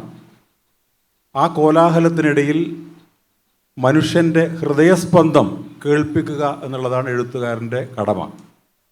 ഹൃദയസ്പന്ദമായ മനുഷ്യശബ്ദം കേൾപ്പിക്കുക എന്നുള്ളതാണ് എഴുത്തുകാരൻ്റെ കടമ എന്ന ഏതാണ്ട് അത്തരത്തിലുള്ള ഒരു വാചകം MT പറഞ്ഞതായിട്ട് ഇന്നും മനസ്സിൽ ഉണ്ട്. ഈ പ്രസംഗം നടത്തുന്നതിന് കുറേ വർഷങ്ങൾക്ക് മുമ്പാണ്, ഏതാണ്ട് 20 വർഷങ്ങൾക്ക് മുമ്പാണ് മഞ്ഞ് എന്ന് പറയുന്ന നോവൽ MT എഴുതുന്നത്. അതിൽ നേരത്തെ മോഹനമാഷ് പറഞ്ഞ കഥാപാത്രം സർദാർജി എന്ന് പറയുന്ന കഥാപാത്രം ആ നോവലിൽ കാത്തിരിപ്പാണ് വിഷയമെങ്കിൽ പോലും ഈ വായന പുസ്തകം എന്ന് പറയുന്ന ഒരു അങ്ങിങ്ങായി തങ്ങി നിൽക്കുന്ന, നമ്മുടെ മനസ്സിൽ സ്പർശിക്കുന്ന ചില സംഭവങ്ങൾ അതിനകത്തുണ്ട്. ആ നോവൽ തുടങ്ങുന്നത് തന്നെ വായിക്കാനൊന്നുമില്ല എന്ന് പറഞ്ഞിട്ടാണ് നോവൽ ആരംഭിക്കുന്നത്. അതിലൊരു സന്ദർഭത്തിൽ അവസാന ഭാഗത്ത് പറയുന്നത്, വിമലയിൽ നിന്ന് കുറേ പുസ്തകങ്ങൾ നിരന്തരമായിട്ട് സർദാർജി വാങ്ങിക്കൊണ്ടു പോകും, വാങ്ങിച്ച് തിരിച്ചു കൊണ്ട് കൊടുക്കും. തിരിച്ചു കൊണ്ട് കൊടുത്തപ്പോൾ സർദാർജി ഒരു ദിവസം കുറേ പുസ്തകങ്ങൾ തിരിച്ചു കൊടുത്തപ്പോൾ അതിൻ്റെ മുകളിൽ ഒരു പേപ്പർ കൂടി വെച്ചിരുന്നു. ആ പേപ്പറിൽ ഇപ്രകാരം എഴുതിയിട്ടുണ്ട്: സാത്താന്മാരുടെയും മാലാഖമാരുടെയും കഥകളല്ലാതെ മനുഷ്യരുടെ കഥകൾ നിങ്ങളുടെ പുസ്തകശേഖരത്തിൽ ഇല്ലേ എന്നൊരു ചോദ്യം ആയിരുന്നു ആ കുറിപ്പിൽ ഉണ്ടായിരുന്നത്. ഞാനിത് 3 സംഭവങ്ങൾ ഇവിടെ പറയാൻ കാരണം, വിവിധ കാലഘട്ടങ്ങളിൽ ഒന്ന് നേരിട്ട് കേട്ട പ്രസംഗമാണ്, ഒന്ന് ഒരു പുസ്തകത്തിലെ ഒരു വരിയാണ്, മറ്റൊന്ന് ഒരു നോവലിലെ ഒരു കഥാപാത്രത്തിൻ്റെ സംഭാഷണമാണ്. ഈ 3ലും ഏതാണ്ട് തുല്യമായ ഒരു അന്തർധാര എന്നൊക്കെ പറയുന്നത് ഒരു സംഭവം അതിനകത്തുണ്ട്. അത് മനുഷ്യനെ സ്പർശിക്കുന്നതെന്തും അതാണ് എഴുത്ത് എന്നുള്ളതിൻ്റെ ഒരു വ്യാഖ്യാനം നമുക്ക് ഈ വാക്കുകളിൽ നിന്ന് വായിച്ചെടുക്കാൻ വേണ്ടി സാധിക്കും. വാസ്തവത്തിൽ MTയുടെ എല്ലാ എഴുത്തും, ഇവിടെ നേരത്തെ ഉണ്ണിയേട്ടനും അതുപോലെ മോഹൻ മാഷ് സൂചിപ്പിച്ച എല്ലാവരും പറഞ്ഞ കാര്യങ്ങളിലെല്ലാം തന്നെ മനുഷ്യനെ സ്പർശിക്കുന്നതെന്തും MTയുടെ കഥകളിലും നോവലുകളിലും നമുക്ക് വായിക്കാൻ സാധിക്കും. മഹത്തായ നോവൽ, ലോകം മുഴുവനുള്ള എല്ലാ സാഹിത്യത്തിലെയും അടിസ്ഥാനമെന്ന് പറയുന്നത് മനുഷ്യനെ സ്പർശിക്കുന്നത് അതിനകത്തുണ്ടോ എന്നുള്ളതാണ് നമ്മൾ നോക്കുന്നത്. ആ അർത്ഥത്തിൽ മനുഷ്യന് ആവശ്യമുള്ളത് എന്തും ഈ നോവലുകളിൽ നമുക്ക് വായിച്ചെടുക്കാൻ സാധിക്കുന്നു എന്നുള്ളതാണ് MTയുടെ നോവലുകളുടെ ഒരു പ്രത്യേകത. നേരത്തെ ഇവിടെ സൂചിപ്പിച്ച മഞ്ഞ് എന്ന് പറയുന്നത്, മോഹൻ മാഷ് മഞ്ഞിനെ കുറിച്ച് പറയുകയുണ്ടായി. മഞ്ഞ് എന്ന് പറയുന്ന നോവൽ വാസ്തവത്തിൽ കാത്തിരിപ്പിൻ്റെ ഒരു നോവൽ ആയിട്ടാണ് പൊതുവെ വിലയിരുത്തപ്പെടാറ്. കാത്തിരിപ്പ്, മോഹൻ മാഷനെ സൂചിപ്പിച്ച് വെയിറ്റിംഗ് ഫോർ ഗോദോ എന്ന് പറയുന്ന നാടകത്തെക്കുറിച്ച് മാഷ് പറയുകയുണ്ടായി. വെയിറ്റിംഗ് ഫോർ ഗോദോ എന്ന് പറയുന്ന നാടകത്തിൽ വ്ളാഡിമിറും വെസ്റ്റഗണും അത് ആദ്യവസാനം ആരെ എന്നറിയാതെ കാത്തു നിൽക്കുകയാണ്. ആരാണ് ഗോദോ എന്ന് ആർക്കും അറിഞ്ഞുകൂടാ, പക്ഷെ എങ്കിലും അവർ കാത്തു നിൽക്കും. ഒരുപാട് വ്യാഖ്യാനങ്ങൾ, നാടകം എഴുതപ്പെട്ട് കുറേ കാലത്തിന് ശേഷം നിരവധി വ്യാഖ്യാനങ്ങൾ അതിനുണ്ടായി. ആരാണ് ഗോദോ എന്നുള്ളതിൻ്റെ ഒരുപാട് കണ്ടെത്തലുകൾ പിൽക്കാലത്ത് ആളുകൾ നടത്തുകയുണ്ടായി. ചിലർ പറഞ്ഞു അത് ദൈവമാണ്, ഗോഡ് എന്നുള്ളതിൻ്റെ മറ്റൊരു രൂപമാണ്. ചിലർ പറഞ്ഞു അത് അവരുടെ സുഹൃത്താണ്. മറ്റൊരു വ്യാഖ്യാനം വന്നത് ഒരു ബാങ്ക് മാനേജറാണ് ഈ ഗോദോ, അവർക്ക് പണം ആവശ്യമുണ്ട്, പണം കൊടുക്കാൻ വേണ്ടി വരുന്നതാണ് എന്നൊക്കെ പറഞ്ഞിട്ടുള്ള ഒരുപാട് വ്യത്യസ്തങ്ങളായ വ്യാഖ്യാനങ്ങൾ ഈ വെയിറ്റിംഗ് ഫോർ ഗോദോ എന്ന് പറയുന്ന നാടകത്തെക്കുറിച്ച് പിൽക്കാലത്ത് ഉണ്ടാവുകയുണ്ടായി. അവസാനം ഒരാൾ സാമുവൽ ബക്കറ്റിനോട് തന്നെ ചോദിക്കേണ്ട അത്രേ, ഈ ആരാണ് ഗോദോ, അതറിയാവുന്ന ഒരേ ഒരാൾ ഭൂമുഖത്ത് നിങ്ങൾ മാത്രമാണ്, ഇനിയെങ്കിലും പ്രേക്ഷകർക്ക് പറഞ്ഞു കൊടുക്കരുതോ, ആരാണ് ഗോദോ എന്ന് പറഞ്ഞു കൊടുക്കരുതോ എന്ന് പറഞ്ഞപ്പോൾ സാമുവൽ ബക്കറ്റ് പറഞ്ഞ മറുപടി, അതെനിക്കറിയാമായിരുന്നെങ്കിൽ ഞാനത് നാടകത്തിൽ പറയുമായിരുന്നു എന്നാണ് അദ്ദേഹം പറഞ്ഞത്. അദ്ദേഹത്തിന് പോലും അറിയാത്ത ഒരു അനിശ്ചിത ആണ് ഈ കാത്തുനിൽപ്പ്. ഗോദോ എന്ന് പറയുന്ന ഏതോ ഒരു അദൃശ്യമായ, വാസ്തവത്തിൽ ഈ മഞ്ഞ് എന്ന് പറയുന്ന ഈ നോവലിൽ ഈ കാത്തിരിപ്പ് അതുപോലെയോ അതിനേക്കാൾ രൂക്ഷമായോ നമുക്ക് വായിക്കാൻ വേണ്ടി സാധിക്കും. അമൂർത്തമായ ഒരു ആശയമാണ് വാസ്തവത്തിൽ ഈ കാത്തിരിപ്പ്. പക്ഷെ കാത്തിരിപ്പാണ് അതിൻ്റെ അകത്ത് ഏറ്റവും പ്രധാനപ്പെട്ട ഒരു കഥാപാത്രം. മഞ്ഞിൽ 2 തരത്തിലുള്ള കഥാപാത്രങ്ങളുണ്ട്. അതിലൊന്ന് വിമല നേരിട്ട് കാണുന്ന ആളുകൾ, അത് ബുദ്ധു ആവട്ടെ, സർദാർജി ആവട്ടെ, അമർ സിംഗ് ആവട്ടെ, അതുപോലെ അങ്ങനെയുള്ള ആളുകളെല്ലാം തന്നെ വിമല നേരിട്ട് കാണുന്ന കഥാപാത്രങ്ങളാണ്. മറ്റൊരു വിഭാഗം വിമലയുടെ ഓർമ്മകളിലുള്ള കഥാപാത്രമാണ്. അത് അമ്മയാണ്, അച്ഛനാണ്, സഹോദരനാണ്, സഹോദരിയാണ്, അങ്ങനെയുള്ള ഒരുപാട് ആളുകൾ ഓർമ്മയിലുള്ള കഥാപാത്രങ്ങളാണ്. പക്ഷെ നേരിട്ട് കാണുന്ന കഥാപാത്രങ്ങൾ മുഴുവൻ കാത്തു നിൽക്കുകയാണ്. വിമല മാത്രമല്ല കാത്തു നിൽക്കുന്നത്. അതിൽ ബുദ്ധു കാത്തു നിൽക്കുന്നുണ്ട്, പിതാവിനെയാണ് കാത്തു നിൽക്കുന്നത്. അമർ സിംഗ് എന്ന് പറയുന്ന വാച്ച്മാനുണ്ട്, അവർ കാത്തു നിൽക്കുന്നത് സീസൺ വരുന്നതിന് വേണ്ടിയാണ് കാത്തു നിൽക്കുന്നത്. സർദാർജി കാത്തു നിൽക്കുന്നതാണ് ഏറ്റവും പ്രധാനപ്പെട്ട ആ നോവലിൻ്റെ ഒരു അടിത്തറ എന്ന് പറയുന്നത് തന്നെ. സർദാർജി കാത്തു നിൽക്കുന്നതാണ്, മരണത്തെയാണ് അവർ കാത്തു നിൽക്കുന്നത്. അതുപോലെ ഒരു രശ്മി വാജ്പേയി എന്ന് പറയുന്നൊരു കുട്ടിയുണ്ട് കോളേജിൽ, ആ കുട്ടി പോലും കാത്തു നിൽക്കുന്നുണ്ട്. ആ കുട്ടി കാത്തു നിൽക്കുന്നത് തൻ്റെ കാമുകനെയാണ് കാത്തു നിൽക്കുന്നത്. അപ്പോൾ മുഴുവൻ കഥാപാത്രവും കാത്തു നിൽക്കുകയാണ്. സർദാർജി അസുഖം കൊണ്ട് ഒരിക്കലും വിമലക്ക് സർദാർജി ഇഷ്ടമല്ല. വിരൂപമായ ഒരു ആകൃതിയാണ്, മാത്രമല്ല നിരന്തരമായി പുകവലിയുടെ ഒരു ദൂഷ്യമുള്ള ആളാണ്, പ്രായമുണ്ട്. ഇങ്ങനെയുള്ള ഒരു രൂപം ആയതുകൊണ്ട് ഒരിക്കലും ഈ വിമല എന്ന് പറയുന്ന കഥാപാത്രത്തിന് സർദാർജി ഇഷ്ടമല്ല. വിമലക്കാണെങ്കിൽ ആകെ കാത്തു നിൽക്കാനുള്ളത് നമ്മുടെ സുധീർകുമാർ മിശ്ര എന്ന് പറയുന്ന തൻ്റെ പൂർവ്വ കാമുകരെയാണ് കാത്തു നിൽക്കുന്നത്. പക്ഷേ എങ്കിൽ പോലും വളരെ മനോഹരമായ ഇത് ആ നോവൽ വായിച്ച് അവസാനിപ്പിക്കുമ്പോൾ നമ്മുടെ മനസ്സിൽ തങ്ങി നിൽക്കുന്ന, നേരത്തെ മോഹൻ മാഷ് പറഞ്ഞ സർദാർജിയുടെ കഥാപാത്രമാണ്. ആ സർദാർജി വിമലയോടൊരു പ്രണയാഭ്യർത്ഥന നടത്തുന്നുണ്ട്. അത് ഇതാണ്, എനിക്കൊരു തമാശ തോന്നുന്നു എന്ന് പറഞ്ഞിട്ടാണ് പ്രണയാഭ്യർത്ഥന നടത്തുന്നത്. എനിക്കൊരു തമാശ തോന്നുന്നു, എനിക്ക് നിങ്ങളെ ഇഷ്ടമാണ്. വിമല അത് കേട്ടപ്പോൾ ഞെട്ടിപ്പോയി. ഒരിക്കലും പ്രതീക്ഷിക്കാത്ത ഒരാളിൽ നിന്നാണ് എനിക്ക് നിങ്ങളെ ഇഷ്ടമാണ്.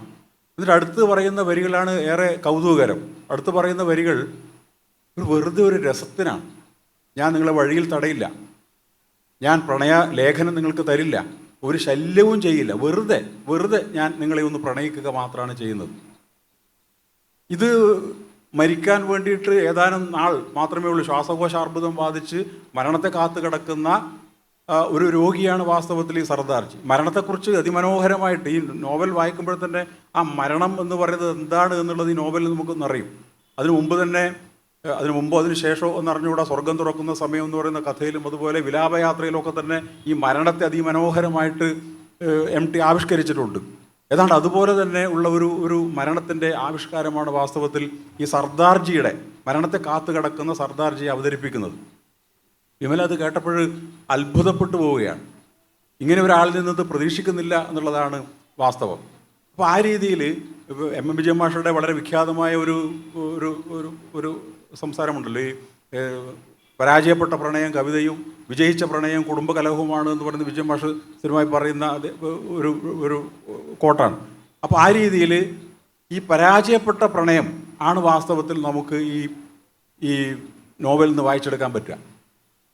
ഇപ്പം സുധീർ കുമാർ മിശ്ര എന്ന് പറയുന്ന കഥാപാത്രത്തെ എപ്പോഴാണ് കാണുക എന്ന് നമുക്ക് പറയാൻ പറ്റില്ല. ആദ്യാവസാനം കാത്തു നിൽക്കുക മാത്രമാണ് ചെയ്യുന്നത്. പക്ഷേ ഒരു കാലത്തും ഈ സുധീർ കുമാർ മിശ്ര വരും എന്ന് ഒരു പ്രതീക്ഷ നമുക്കില്ല. പക്ഷേ എങ്കിൽ പോലും വിമല പ്രതീക്ഷിക്കുകയാണ്, വരും വരാതിരിക്കില്ല എന്ന് പറഞ്ഞുകൊണ്ടാണ് നോവൽ അവസാനിപ്പിക്കുന്നത്. അതുകൊണ്ട് ആ അർത്ഥോക്തിയിൽ നിർത്തിയിട്ട് നമ്മുടെ മനസ്സിലേക്ക് പുതിയ ഒരു നോവലിലേക്ക്, പുതിയൊരു കഥയിലേക്ക് സന്നിവേശിപ്പിക്കുന്ന തരത്തിലുള്ള ഒരു മനോഹരമായ ആഖ്യാനമാണ് വാസ്തവത്തിൽ ഈ മഞ്ഞ് എന്ന് പറയുന്ന നോവൽ നമുക്ക് സമ്മാനിക്കുന്നത്. വളരെ MT തന്നെ പറഞ്ഞിട്ടുണ്ടൊരിക്കൽ, ഒരുപാട് കഥാപാത്രങ്ങൾ അതിനകത്തുണ്ട്, ഒരുപാട് കഥാസന്ദർഭങ്ങളുണ്ട്.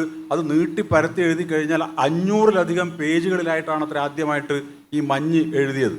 500-ലധികം പേജുകളുള്ള ഈ നോവൽ ചുരുക്കി വന്ന് ഏതാണ്ട് ഒരു 10-70ഓളം പേജുകളിലേക്ക് ഒതുക്കുകയാണ്. ശങ്കരമാഷയുടെ അവതാരിക അടക്കം ഏതാണ്ട് 80 പേജ് മാത്രമുള്ള ഒരു നോവലാണ് ഈ മഞ്ഞ് എന്ന്. 500 പേജിനെ ചുരുക്കിയിട്ട് 80 പേജാക്കി മാറ്റിയിരിക്കുന്നു. പക്ഷെ വായിക്കുമ്പോൾ നമുക്ക് ഈ 500 പേജിനേക്കാൾ കൂടുതൽ വലിയ ഒരു ജീവിതത്തിൻ്റെ ആഖ്യാനം നമുക്ക് ഇതിനകത്ത് വായിക്കാൻ വേണ്ടി സാധിക്കുമെന്നുള്ളതാണ് മഞ്ഞിൻ്റെ ഒരു പ്രത്യേകതയായിട്ട് എനിക്ക് തോന്നിയിട്ടുള്ളത്. തൽക്കാലം മറ്റ് നോവലുകളെക്കുറിച്ച് പിന്നീട് പറയാമെന്ന് പറഞ്ഞുകൊണ്ട് തൽക്കാലം അവസാനിക്കും.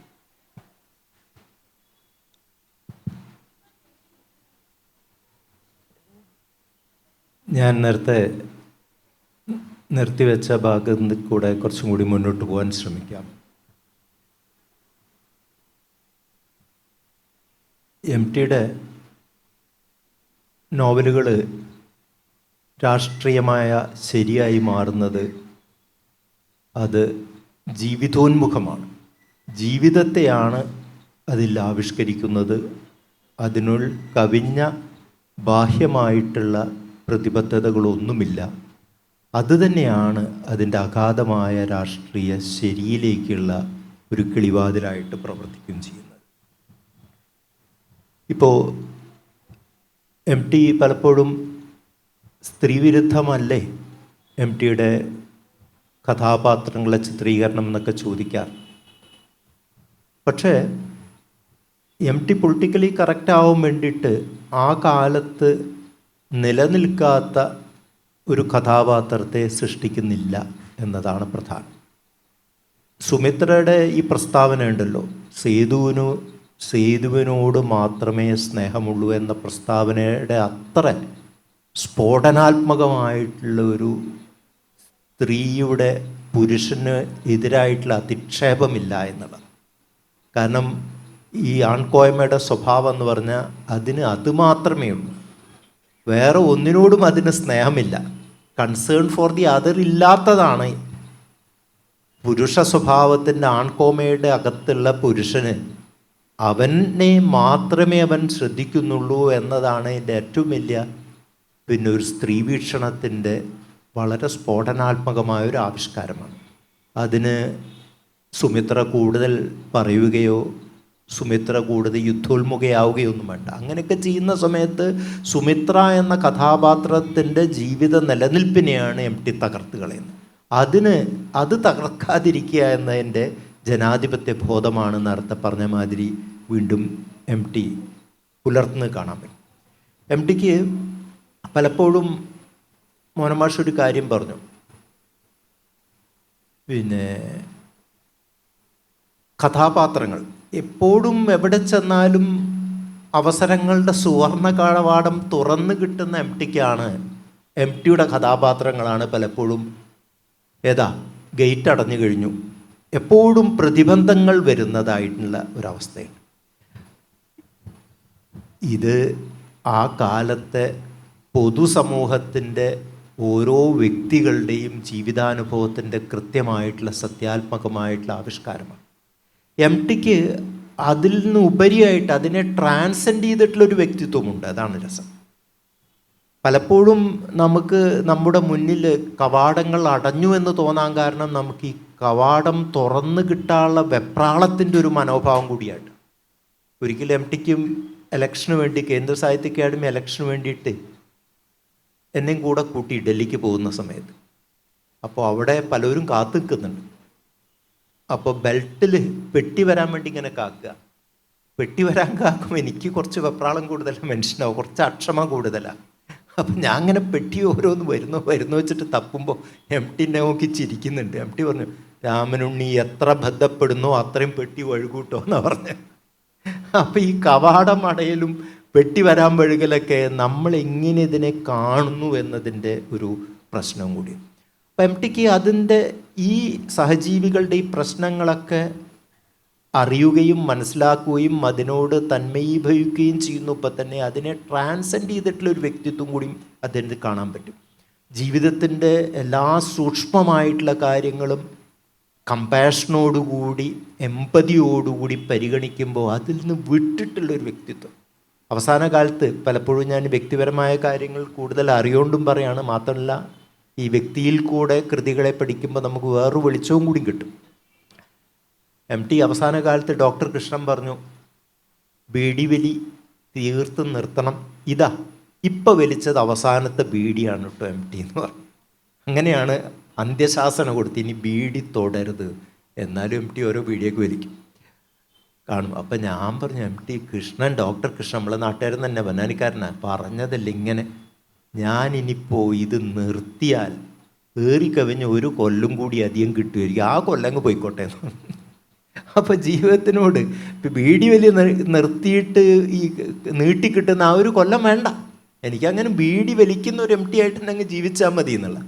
അപ്പോൾ ഞാൻ പറയുന്നത്, എഴുത്തുകാരൻ ഇതാണ്, ഈ ഒരു ആത്മീയമായിട്ടുന്ന ഒരു ഡിറ്റാച്ച്ഡ് ആയിട്ടുള്ള ഉയരത്തിൽ നിൽക്കുന്ന ആൾക്കാർക്കാണ് പലപ്പോഴും ഈ ജീവിതത്തിലെ ഈ കഥാപാത്രങ്ങളിലെ ചെറിയ ചെറിയ കാര്യങ്ങളും കൂടിയും കമ്പാഷനോടുകൂടി എമ്പതിയോടുകൂടിയും കാണാൻ പറ്റുന്നത്. അതാണ് അവരെ കൂടുതൽ ഡെമോക്രാറ്റിക് ആക്കുകയും ചെയ്യുന്നത്. എം ടി ഒരിക്കലും, ഇപ്പോൾ ആനന്ദിൻ്റെ കാര്യം ഇവിടെ പറഞ്ഞു, പിന്നെ വേണുവാണെങ്കിൽ പല സന്ദർഭങ്ങളും പറഞ്ഞു.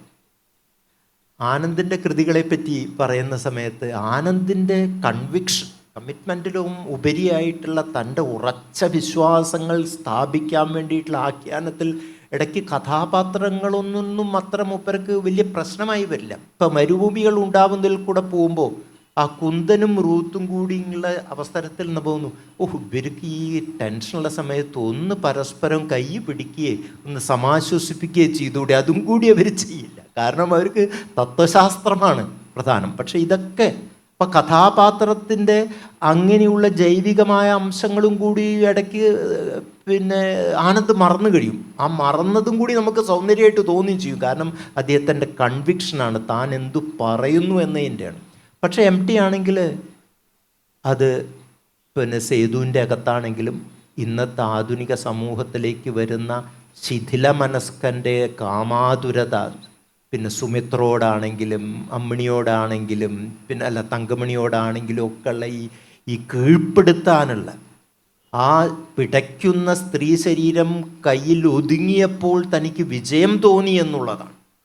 അതിപ്പോൾ ഈ വരാൻ പോകുന്ന പുരുഷാധിപത്യ അവസ്ഥയുടെ കൃത്യമായൊരു ചിത്രീകരണമാണ്. സ്ത്രീയെ കീഴ്പ്പെടുത്തലാണല്ലോ ഇന്ന് പ്രധാനമായിട്ടുള്ള. അപ്പം എത്ര വരാൻ പോകുന്ന കാലത്ത് ഏറ്റവും നൃശംസമായി മാറുന്ന പുരുഷാധിപത്യ സമൂഹത്തിൻ്റെ മാനസിക വികാരത്തെയും കൂടി ആവിഷ്കരിച്ചിട്ട് ജീവനുള്ള കഥാപാത്രങ്ങളായിട്ടാണ് പുറത്തു വിട്ടുകൊണ്ടിരിക്കുന്നത്. ഭീമനെ പറ്റി, രണ്ടാം മൂഴത്തെ പറ്റി ധാരാളം പറഞ്ഞു കഴിഞ്ഞു. വായുപുത്രനാന്ന് പറഞ്ഞിട്ടുണ്ടെങ്കിൽ രാക്ഷസൻ്റെ മകനാണ്. ഭീമന് ജീവിതം മുഴുവൻ ഒരു സമരമാണ്.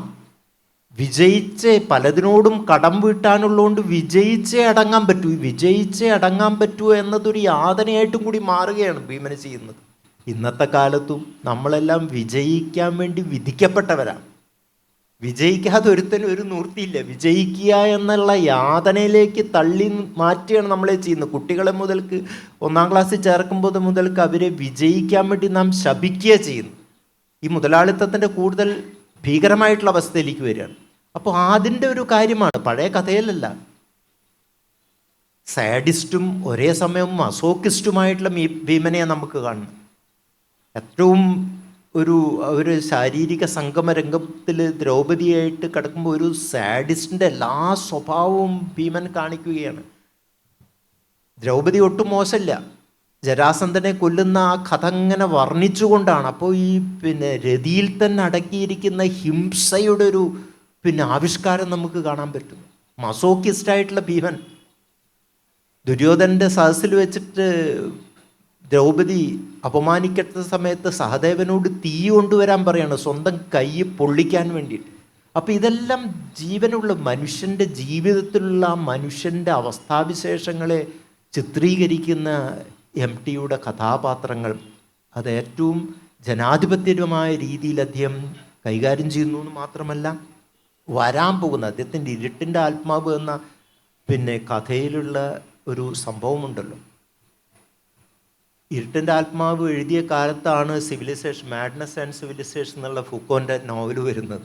എനിക്ക് തോന്നുന്നു MT ഫിക്ഷനൊക്കെ വായിച്ചിട്ടുണ്ടെങ്കിൽ ഫുക്കോൻ്റെ പുസ്തകമൊന്നും വായിച്ചിരിക്കാൻ വഴിയില്ല. ഇറങ്ങിയ കാലത്താണ്. MT ഫുക്കോൻ്റെ വായിച്ചിട്ട് എഴുതൂല്ല, അത് വേറെ വിഷയം. അപ്പോൾ ഇതിൽ പഴയ നൂറ്റാണ്ടുകളിലൊക്കെ കുഷ്ഠരോഗികളെയാണ് നമ്മൾ ബഹിഷ്കൃതരാക്കിയിരുന്നത്.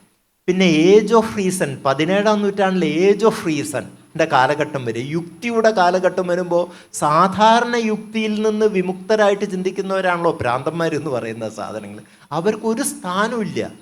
അവരെ ജയിലറകൾക്ക് സമാനമായിട്ടുള്ള ഭ്രാന്താശുപത്രിയിൽ താമസിപ്പിക്കാൻ ചെയ്യുന്നത്. കാരണം അവരുടെ ലോകം, അവർക്ക് കാണുന്ന കാഴ്ച, അവർക്ക് അവരുടേതായിട്ടുള്ളൊരു അനുഭൂതിയുടെ ലോകമുണ്ട്. അത് നമ്മുടെ സാധാരണ റേഷൻ ഏജ് ഓഫ് റീസൻ്റെ ചിന്താഗതിക്ക് അത് സ്വീകരിക്കാൻ തയ്യാറില്ല. അതുകൊണ്ട് പൂർണ്ണമായി ബഹിഷ്കൃതരാണ്. അങ്ങനെയുള്ളൊരു വേലായുധനെയാണ് നമ്മളവിടെ ചിത്രീകരിക്കുന്നത്, നമുക്ക് കാണാൻ പറ്റുന്നത്. ആ വേലായുധൻ അമ്മുക്കുട്ടി മാത്രമേ ഒരു ആശ്രയമുള്ളൂ. ഇതൊക്കെ അമ്മുക്കുട്ടി കൂടി തള്ളി പറയുമ്പോൾ ഞാൻ ഭ്രാന്തനാണെന്ന് വിളിച്ചു പറയുന്ന ഏറ്റവും സ്നേഹസമ്പന്നനായിട്ടുള്ള ഈ ഇരുട്ടിൻ്റെ ആത്മാവിനെ 64 മറ്റുമാണ് തോന്നുന്നു അത് എഴുതിയിരിക്കുന്നത്. ആ സമയത്ത് തന്നെയാണ് സിവിലൈസേഷൻ ആൻഡ് മാഡ്നസ് പറയുന്ന ഇത് വന്നത്. അതായത് പുതിയ കാലത്ത് ഇങ്ങനെ സമൂഹത്തിൽ ഏറ്റവും പാർശ്വവൽകൃതരാക്കിയിട്ടുള്ള യുക്തിയുടെ ലോകത്തേക്ക് ചേർക്കാൻ പറ്റാത്തവരുടെ ആ ലോകത്തെ ചിത്രീകരിക്കാനുള്ളൊരു മറ്റുള്ളവനെ മനസ്സിലാക്കാനുള്ള കഴിവ് MT കാണിച്ചു. അത് ഏറ്റവും ആധുനികമായിട്ട് നിലനിൽക്കുന്നു. പിന്നെ MTയുടെ ഒരു പ്രധാന സവിശേഷതയായിട്ടുള്ളത്, അദ്ദേഹം ആധുനികരുടെ കാലത്തെന്ന മാതിരി ഒരു വിച്ഛേദമുണ്ടാക്കിയിട്ടില്ല വന്നതല്ല. ഇപ്പോൾ നവോത്ഥാന കാല എഴുത്തുകാരിൽ നിന്ന് ഒരു തുടർച്ചയായിട്ടാണ് അദ്ദേഹം തൻ്റെ മുമ്പ് എഴുതിയവരെയും അംഗീകരിക്കുകയും അതിനെ സ്വാംശീകരിക്കുകയും ചെയ്ത് തൻ്റെ നവീനമായിട്ടുള്ള രീതികൾ പരീക്ഷിക്കുകയും അതിൽ നിന്ന് വിച്ഛേദമായിട്ട് വന്നിട്ടുള്ള ആധുനികരെയും സ്വീകരിക്കുന്നു എന്നാണ്. അപ്പോൾ അതിലും വളരെ ഡെമോക്രാറ്റിക്കാണ്. ഈ സെൻസിബിലിറ്റിയുടെ കാര്യത്തിലും ഈ കഥാപാത്രങ്ങളോടുള്ള ജനാധിപത്യ ബോധം തന്നെ തൻ്റെ മുന്നേ തകഴിയനെ പോലെയുള്ള ആൾക്കാരുടെ കൃതികളെ അംഗീകരിക്കുകയും മനസ്സിലാക്കുകയും ചെയ്യും. അവരുടെ എല്ലാം പ്രീതി നേടുകയും ചെയ്തിട്ടുള്ള ആളാണ് MT വാസുദേവൻ നായർ നമുക്ക് പറയാൻ പറ്റും. അദ്ദേഹം ശരിക്കും ഒരു പാലം പണിയാണ് ശരിക്കും ചെയ്തിട്ടുള്ളത്. അതിനൊക്കെ ശേഷം ആധുനികർ അവരുടെ ജീവിതത്തിനോടുള്ള സമീപനം, ഭാഷാപരമായിട്ടുള്ള സവിശേഷതകളെല്ലാം തൻ്റെ രീതികളോട് തീർത്തും വ്യത്യസ്തമാണെങ്കിലും the right to be different, നിങ്ങൾക്ക് നിങ്ങളാതിരിക്കാനുള്ള ആ അവസരമുണ്ട്. മറ്റു എഴുത്തുകാർക്കൊക്കെ എനിക്ക് പലപ്പോഴും എന്തൊക്കെ പറഞ്ഞാൽ എൻ്റെ മാതിരി എഴുതുന്ന ആൾക്കാരുടെ കഥകൾ വല്ല മത്സരത്തിനുണ്ടുമ്പോൾ എനിക്ക് അതിനോട് ഒരു ആനുകൂല്യം ഉണ്ടാവും. പക്ഷെ MT സ്വന്തം സെൻസിബിലിറ്റിയുടെ തടവറ എപ്പോഴും പുറത്തേക്ക് പൊളിച്ചു വരുന്നതുകൊണ്ടാണ്. എനിക്ക് ശേഷം വന്നിട്ടുള്ള ആൾക്കാർ സുഭാഷ് ചന്ദ്രൻ്റെയൊക്കെ തലമുറയിൽ പെടുന്നവരാണെങ്കിലും അവരുടെ കൃതികളെയും മനസ്സിലാക്കുകയും എനിക്ക് ചില 1-2 വ്യക്തിപരമായിട്ടുള്ള അദ്ദേഹത്തിൻ്റെ ഓടുള്ള അനുഭവങ്ങളും കൂടിയും ഉണ്ട്. സൂഫി പറഞ്ഞ കഥയുടെ ചരമവാർഷികത്തിന് MT ആണ് ആഴ്ചപ്പതിപ്പിൽ പ്രസിദ്ധീകരിച്ചത്. അതിന് സമയത്ത് അതിനൊരു അവതാരിക എനിക്ക് പ്രവേശകം എഴുതി തന്നു. അതിൽ സൂഫിനെ പറ്റി നല്ല വാക്കുകൾ പറഞ്ഞിരുന്നു.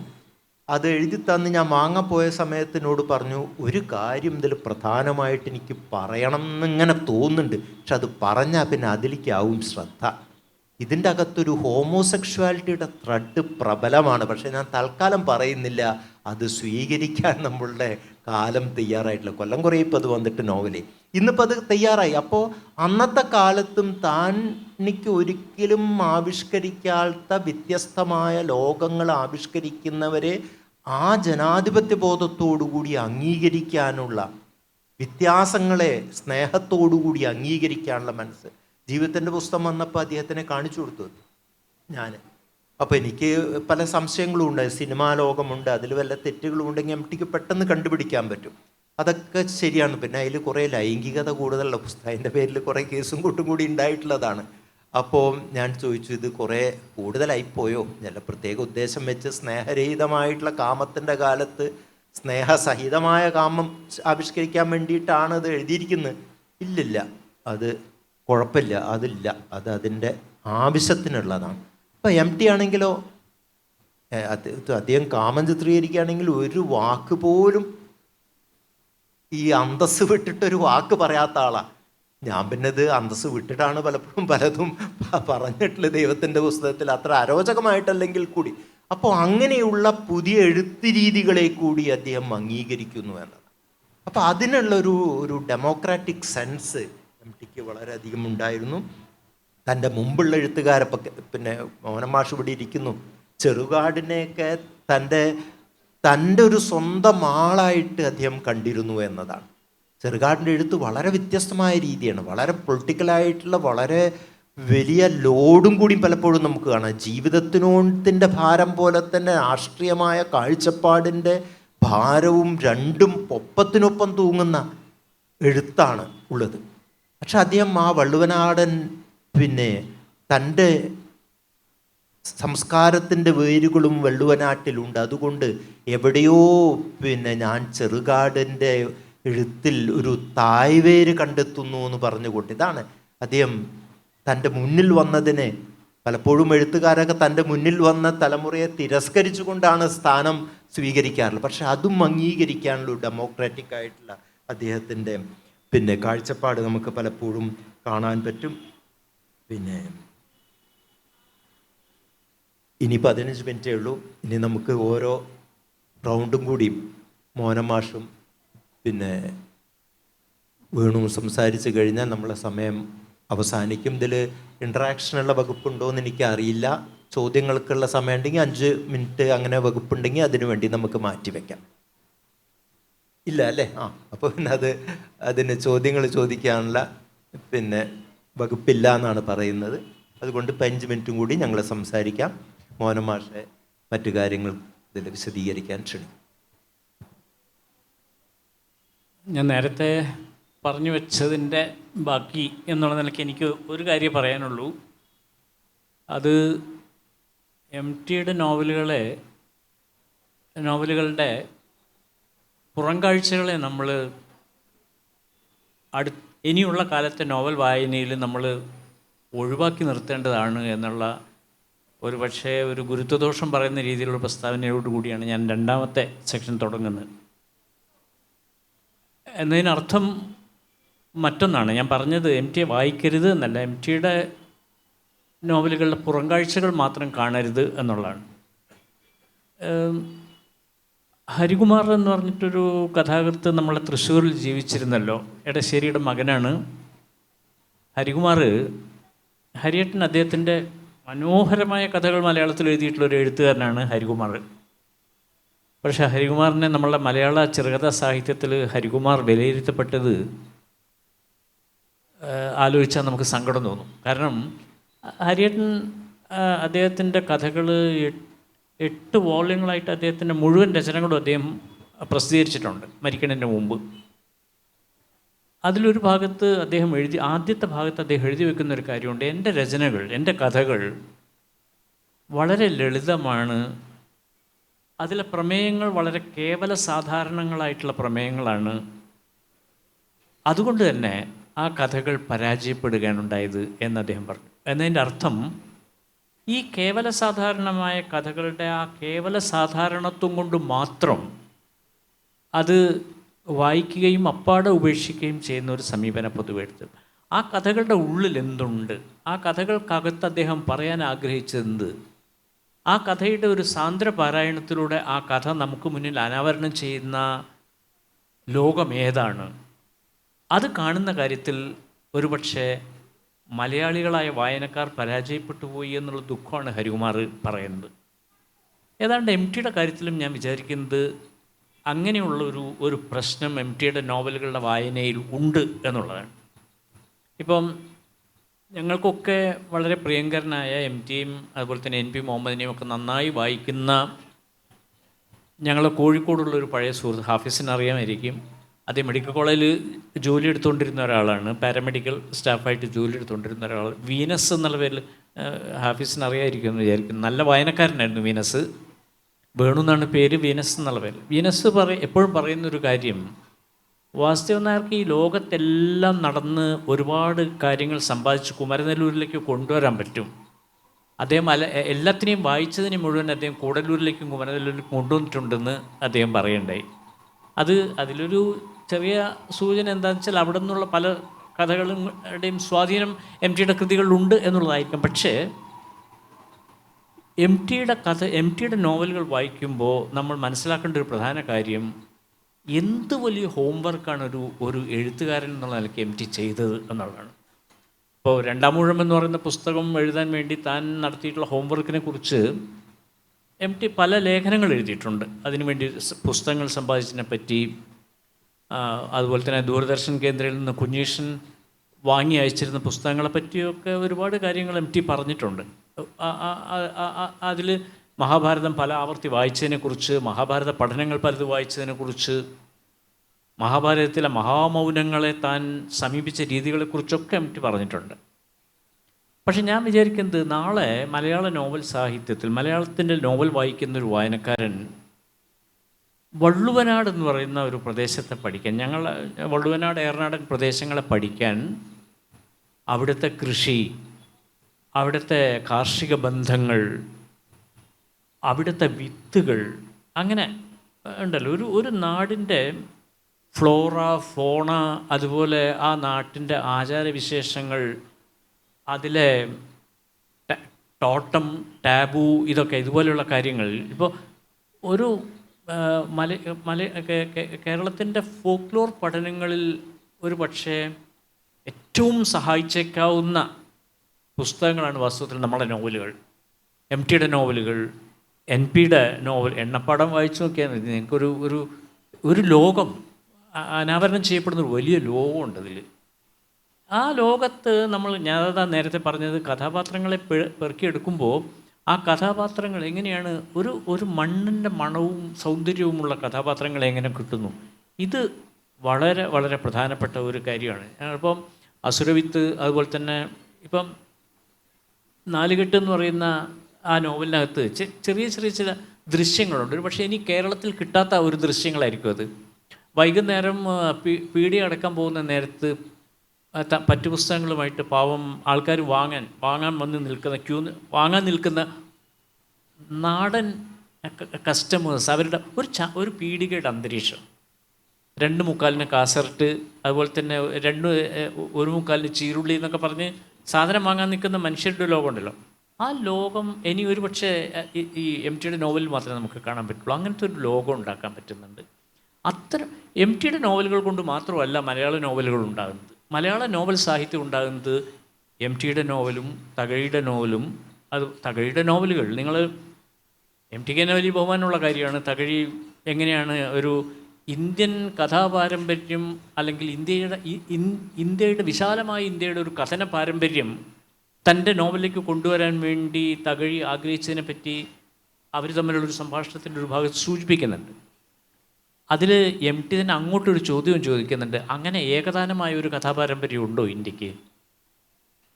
തകഴി പറയുമ്പോൾ ഏകദാനമായ ഒരു ഇന്ത്യൻ കഥന പാരമ്പര്യത്തെ പറ്റി പറയുന്നു. അപ്പോൾ എം ടി അങ്ങോട്ട് ചോദിക്കുന്നുണ്ട്, അങ്ങനെ ഏകദാനമായിട്ടുള്ളൊരു ഇന്ത്യൻ കഥന പാരമ്പര്യം ഇല്ലല്ലോ എന്ന് അങ്ങോട്ട് സൂചിപ്പിക്കുന്നുണ്ട്. പക്ഷേ ആ കഥന പാരമ്പര്യത്തെ കൊണ്ടുവരുമ്പോൾ ഇങ്ങോട്ട് കൊണ്ടുവരുമ്പോൾ അപ്പോൾ കയർ എന്ന് പറയുന്ന നോവല് നമ്മൾ അതിൻ്റെ വലിപ്പം കൊണ്ട് നമ്മൾ ആ നോവൽ വായിച്ചു തീർക്കാൻ പലരും ബുദ്ധിമുട്ടിയിട്ടുണ്ടാവും. പക്ഷേ ഞാൻ പറയാം, അതിൽ ചില ഭാഗങ്ങളുണ്ട്. ഇപ്പോൾ ഉദാഹരണത്തിന്, ഏതോ ഒരു തുളുനാടൻ പോറ്റിക്ക് ഒരു പെൺകുട്ടിയെ പിടിച്ച് കല്യാണം കഴിച്ചു കൊടുക്കാൻ തീരുമാനിക്കുന്നു അമ്മാവന്മാർ. അപ്പോൾ ആ പെൺകുട്ടി പറയുന്നു, ഒരു പെൺകുട്ടി പറയുന്നു മനസ്സില്ല എന്ന് പറഞ്ഞു. നിങ്ങൾ കയർ വായിച്ചവർക്കറിയാം, 3 പേജിലാണ് ആ മനസ്സില്ല എന്നുള്ള വാക്കിനെ തകഴി പൊലിപ്പിക്കുന്നത്. ആ വാക്ക് ആ കെട്ടിടത്തിനകത്ത് ആ വാക്ക് കിടന്ന അലക്കൊണ്ടതിനെ പറ്റി, അത് വലിയ അലകളുണ്ടാക്കിയതിനെ പറ്റിയിട്ട് തകഴി പറയുന്നുണ്ട്. ഒരു പെൺകുട്ടി പറയുന്ന മനസ്സില്ല എന്നുള്ളൊരു വാക്ക് ഒരു നോവലിലൊരു വലിയ വാക്കായിട്ട് മാറുകയാണ്. ഞാൻ പറയുന്നത്, ഈ MTയുടെ കഥകളും VKൻ്റെ കഥകളും അതുപോലെ തന്നെ കോവിലൻ്റെ കഥകളും നോവലുകളും തകഴിയുടെ നോവലുകളും ദേവിൻ്റെ നോവൽ എല്ലാം കൂടി ചേരുമ്പോഴാണ് മലയാളത്തിൻ്റെ നോവൽ എന്ന് പറയുന്ന സങ്കല്പം ഉണ്ടാകുന്നത്. അതിൽ MTക്ക് വളരെ ചെറിയൊരു ഭാഗം മാത്രമേ കൊടുക്കാൻ കഴിഞ്ഞിട്ടുള്ളൂ. ആ കൊടുക്കാൻ കഴിഞ്ഞ ആ ചെറിയ ഭാഗത്തെ MT എങ്ങനെ വലുതാക്കി, എങ്ങനെ വിപുലമാക്കി, എങ്ങനെ മനുഷ്യ മനസ്സുകളുടെ ആർദ്രതയും മനുഷ്യ മനസ്സുകളുടെ നിസ്സഹായതയും മനുഷ്യ മനസ്സുകളുടെ എന്താ പറയുക, ഒരു വളരെ നിരാധാരമായ മനുഷ്യ ജീവിതങ്ങളുടെ കഥ എങ്ങനെ MT തൻ്റെ നോവലുകളിലേക്ക് കൊണ്ടുവന്നു എന്നുള്ളത് കൂടി ആ നോവലുകൾ വായിക്കുമ്പോൾ നാളെ നമ്മളെ വായനക്കാർ കണ്ടെത്തും. അതായത് ഇപ്പോൾ വാരാണസി എന്ന് പറയുന്ന നോവൽ വായിക്കുമ്പോൾ വാരാണസി തന്നെ ആ നോവലിനകത്തൊരു കഥാപാത്രമാണ്. കാശി ഒരു കഥാപാത്രമായിട്ട് ആ നോവൽ മാറുകയാണ് ചെയ്യുന്നത്. വാസ്തവം പറഞ്ഞാൽ ജീവിതത്തിൻ്റെ ദുരൂഹതകളെക്കുറിച്ച്, മരണവും ജീവിതവും തമ്മിലുള്ള ചില ആദാന പ്രദാനങ്ങളെക്കുറിച്ചുള്ള വളരെ മനോഹരമായിട്ടുള്ള ഒരു സ്റ്റേറ്റ്മെൻറ്റാണ് വാസ്തവത്തിൽ വാരാണസി എന്ന് പറയുന്ന നോവൽ. ഇങ്ങനെ ആ നോവലുകളെ വായിക്കാൻ നമുക്ക് കഴിയുമ്പോൾ മാത്രമാണ് നമ്മൾ MTയുടെ നോവലുകളോട് നീതി പുലർത്തുന്നത്. അല്ലാതെ MTയുടെ കഥകളുടെ ബാഹ്യതല സ്പർശിയായ വായന കൊണ്ട് വാസ്തവത്തിൽ ആ നോവലുകളോട് നമ്മൾ ഒരിക്കലും നീതി പുലർത്തുന്നില്ല എന്നുള്ളതാണ് എനിക്ക് സൂചിപ്പിക്കാനുള്ള ഒരു കാര്യം. ഇവിടെ നേരത്തെ ഉണ്ണേട്ടൻ ഈ പൊളിറ്റിക്കൽ കറക്റ്റ്നെസ്സിനെ കുറിച്ച് പറയുണ്ടായി. MT ചില ഇൻ്റർവ്യൂകളിലൊക്കെ അത് അത്ര വലിയ കാര്യമൊന്നുമല്ല, എഴുത്തുകാർക്ക് എന്താണോ തോന്നുന്നത് അത് കൃത്യമായി അത് ആവിഷ്കരിക്കണം, അതിനൊന്നും തടസ്സമാകരുത് എന്നൊക്കെ പറയുമെങ്കിൽ പോലും MT എപ്പോഴും പൊളിറ്റിക്കൽ കറക്റ്റ്നെസ് തൻ്റെ കൃതികളിലും തൻ്റെ ചലച്ചിത്രങ്ങളിലും എല്ലാം തന്നെ എപ്പോഴും കാത്തു സൂക്ഷിച്ച ഒരാളാണ്. ഈ അടുത്ത കാലത്ത് മമ്മൂട്ടിയുടെ ഒരു ഇൻ്റർവ്യൂ ഒരു ചാനലിൽ കാണുകയുണ്ടായി. അപ്പോൾ മമ്മൂട്ടിയോട് ഒരു ഇൻ്റർവ്യൂകാരൻ ചോദിച്ചു, നിങ്ങൾക്ക് എന്തെങ്കിലും കഥാപാത്രത്തെ അവതരിപ്പിക്കാൻ വേണ്ടി ആഗ്രഹമുണ്ടായിട്ട് നടക്കാതെ പോയിട്ടുണ്ടോ എന്ന് ചോദിക്കുകയുണ്ടായി. അപ്പോൾ മമ്മൂട്ടി പറഞ്ഞു, ഉണ്ട്, ഒരു കഥാപാത്രത്തെ അവതരിപ്പിക്കണമെന്നുണ്ടായിരുന്നു, പക്ഷെ നടന്നിട്ടില്ല. അപ്പോൾ ഏതാണ് ആ കഥാപാത്രം ചോദിച്ചപ്പോൾ ഇത് പയ്യംപള്ളി ചന്തുവാണ് എന്നാണ് പറഞ്ഞത്. അപ്പോൾ പത്രക്കാരൻ ചോദിച്ചു, അങ്ങനെയാണെങ്കിൽ നിങ്ങൾക്കത് MTയോട് പറയാമായിരുന്നല്ലോ, പറഞ്ഞിട്ട് അത് എഴുതിച്ച് നിങ്ങൾക്ക് അത് അവതരിപ്പിക്കൽ എന്ത് പ്രയാസമാണുള്ളത്, MT അത് എഴുതുമല്ലോ എന്ന് പറഞ്ഞപ്പോൾ മമ്മൂട്ടി പറഞ്ഞു, അത് MTയോട് ഞാൻ പറഞ്ഞിരുന്നു, പലവട്ടം പറഞ്ഞിരുന്നു, MT അതിന് ശ്രമിച്ചിരുന്നു, പക്ഷേ അത് മുഴുമിപ്പിക്കാൻ സാധിച്ചില്ല. അതിന് കാരണം എന്തെഴുതിയാലും അതിൽ അവസാനം രാജവംശത്തെ പ്രകീർത്തിക്കുന്ന ഒരു എലമെൻ്റ് അതിനകത്ത് ഉണ്ടാവും. പയ്യമ്പള്ളി ചന്തുവിൻ്റെ കഥയിൽ അങ്ങനെ ഒരു എലമെൻ്റ് ഉണ്ടത്രേ. രാജവംശത്തെ പ്രകീർത്തിക്കുന്ന, ഇന്നത്തെ ഒരു ജനാധിപത്യ ഒരു സംസ്കാരത്തിൽ രാജവംശത്തെ പ്രകീർത്തിക്കുന്ന ഒന്നും എൻ്റെ ഭാഗത്ത് ഉണ്ടായിക്കൂടാ എന്നൊരു ഷാഠ്യം MTക്കുണ്ട് എന്നുള്ളതാണ് അതിൻ്റെ അകത്ത് മനസ്സിലാകുന്നത്. അപ്പം അത്രമാത്രം ഒരു സാമൂഹ്യ ജാഗ്രത MT തൻ്റെ എഴുത്തിലും തൻ്റെ തിരക്കഥയിലൊക്കെ തന്നെ സൂക്ഷിച്ചിരുന്നു എന്നുള്ളതാണ് ഞാൻ സൂചിപ്പിക്കുന്നത്. മറ്റൊന്ന്, നേരത്തെ ഇവിടെ എല്ലാവരും സൂചിപ്പിച്ച നാലുകെട്ട് എന്ന് പറയുന്ന നോവലിൻ്റെ ചരിത്ര പ്രാധാന്യം, അത് വാസ്തവത്തിൽ അതുവരെ ഉണ്ടായിരുന്ന ഒരു കേരളീയ സമൂഹത്തിൻ്റെ ഒരു പൊളിച്ചെഴുത്താണ്. അതുവരെ കേരളത്തിൽ ഒരു വ്യക്തിയെ പ്രതിഷ്ഠിക്കുന്നത് വാസ്തവത്തിൽ ആ വ്യക്തിയുടെ കുലം അല്ലെങ്കിൽ തറവാട്, താവഴി, ജാതി ഇതിനെയൊക്കെ ബന്ധപ്പെടുത്തിയിട്ട് മാത്രമേ ഒരു വ്യക്തിയെ നമുക്ക് മനസ്സിലാക്കാൻ സാധിക്കുമായിരുന്നുള്ളൂ.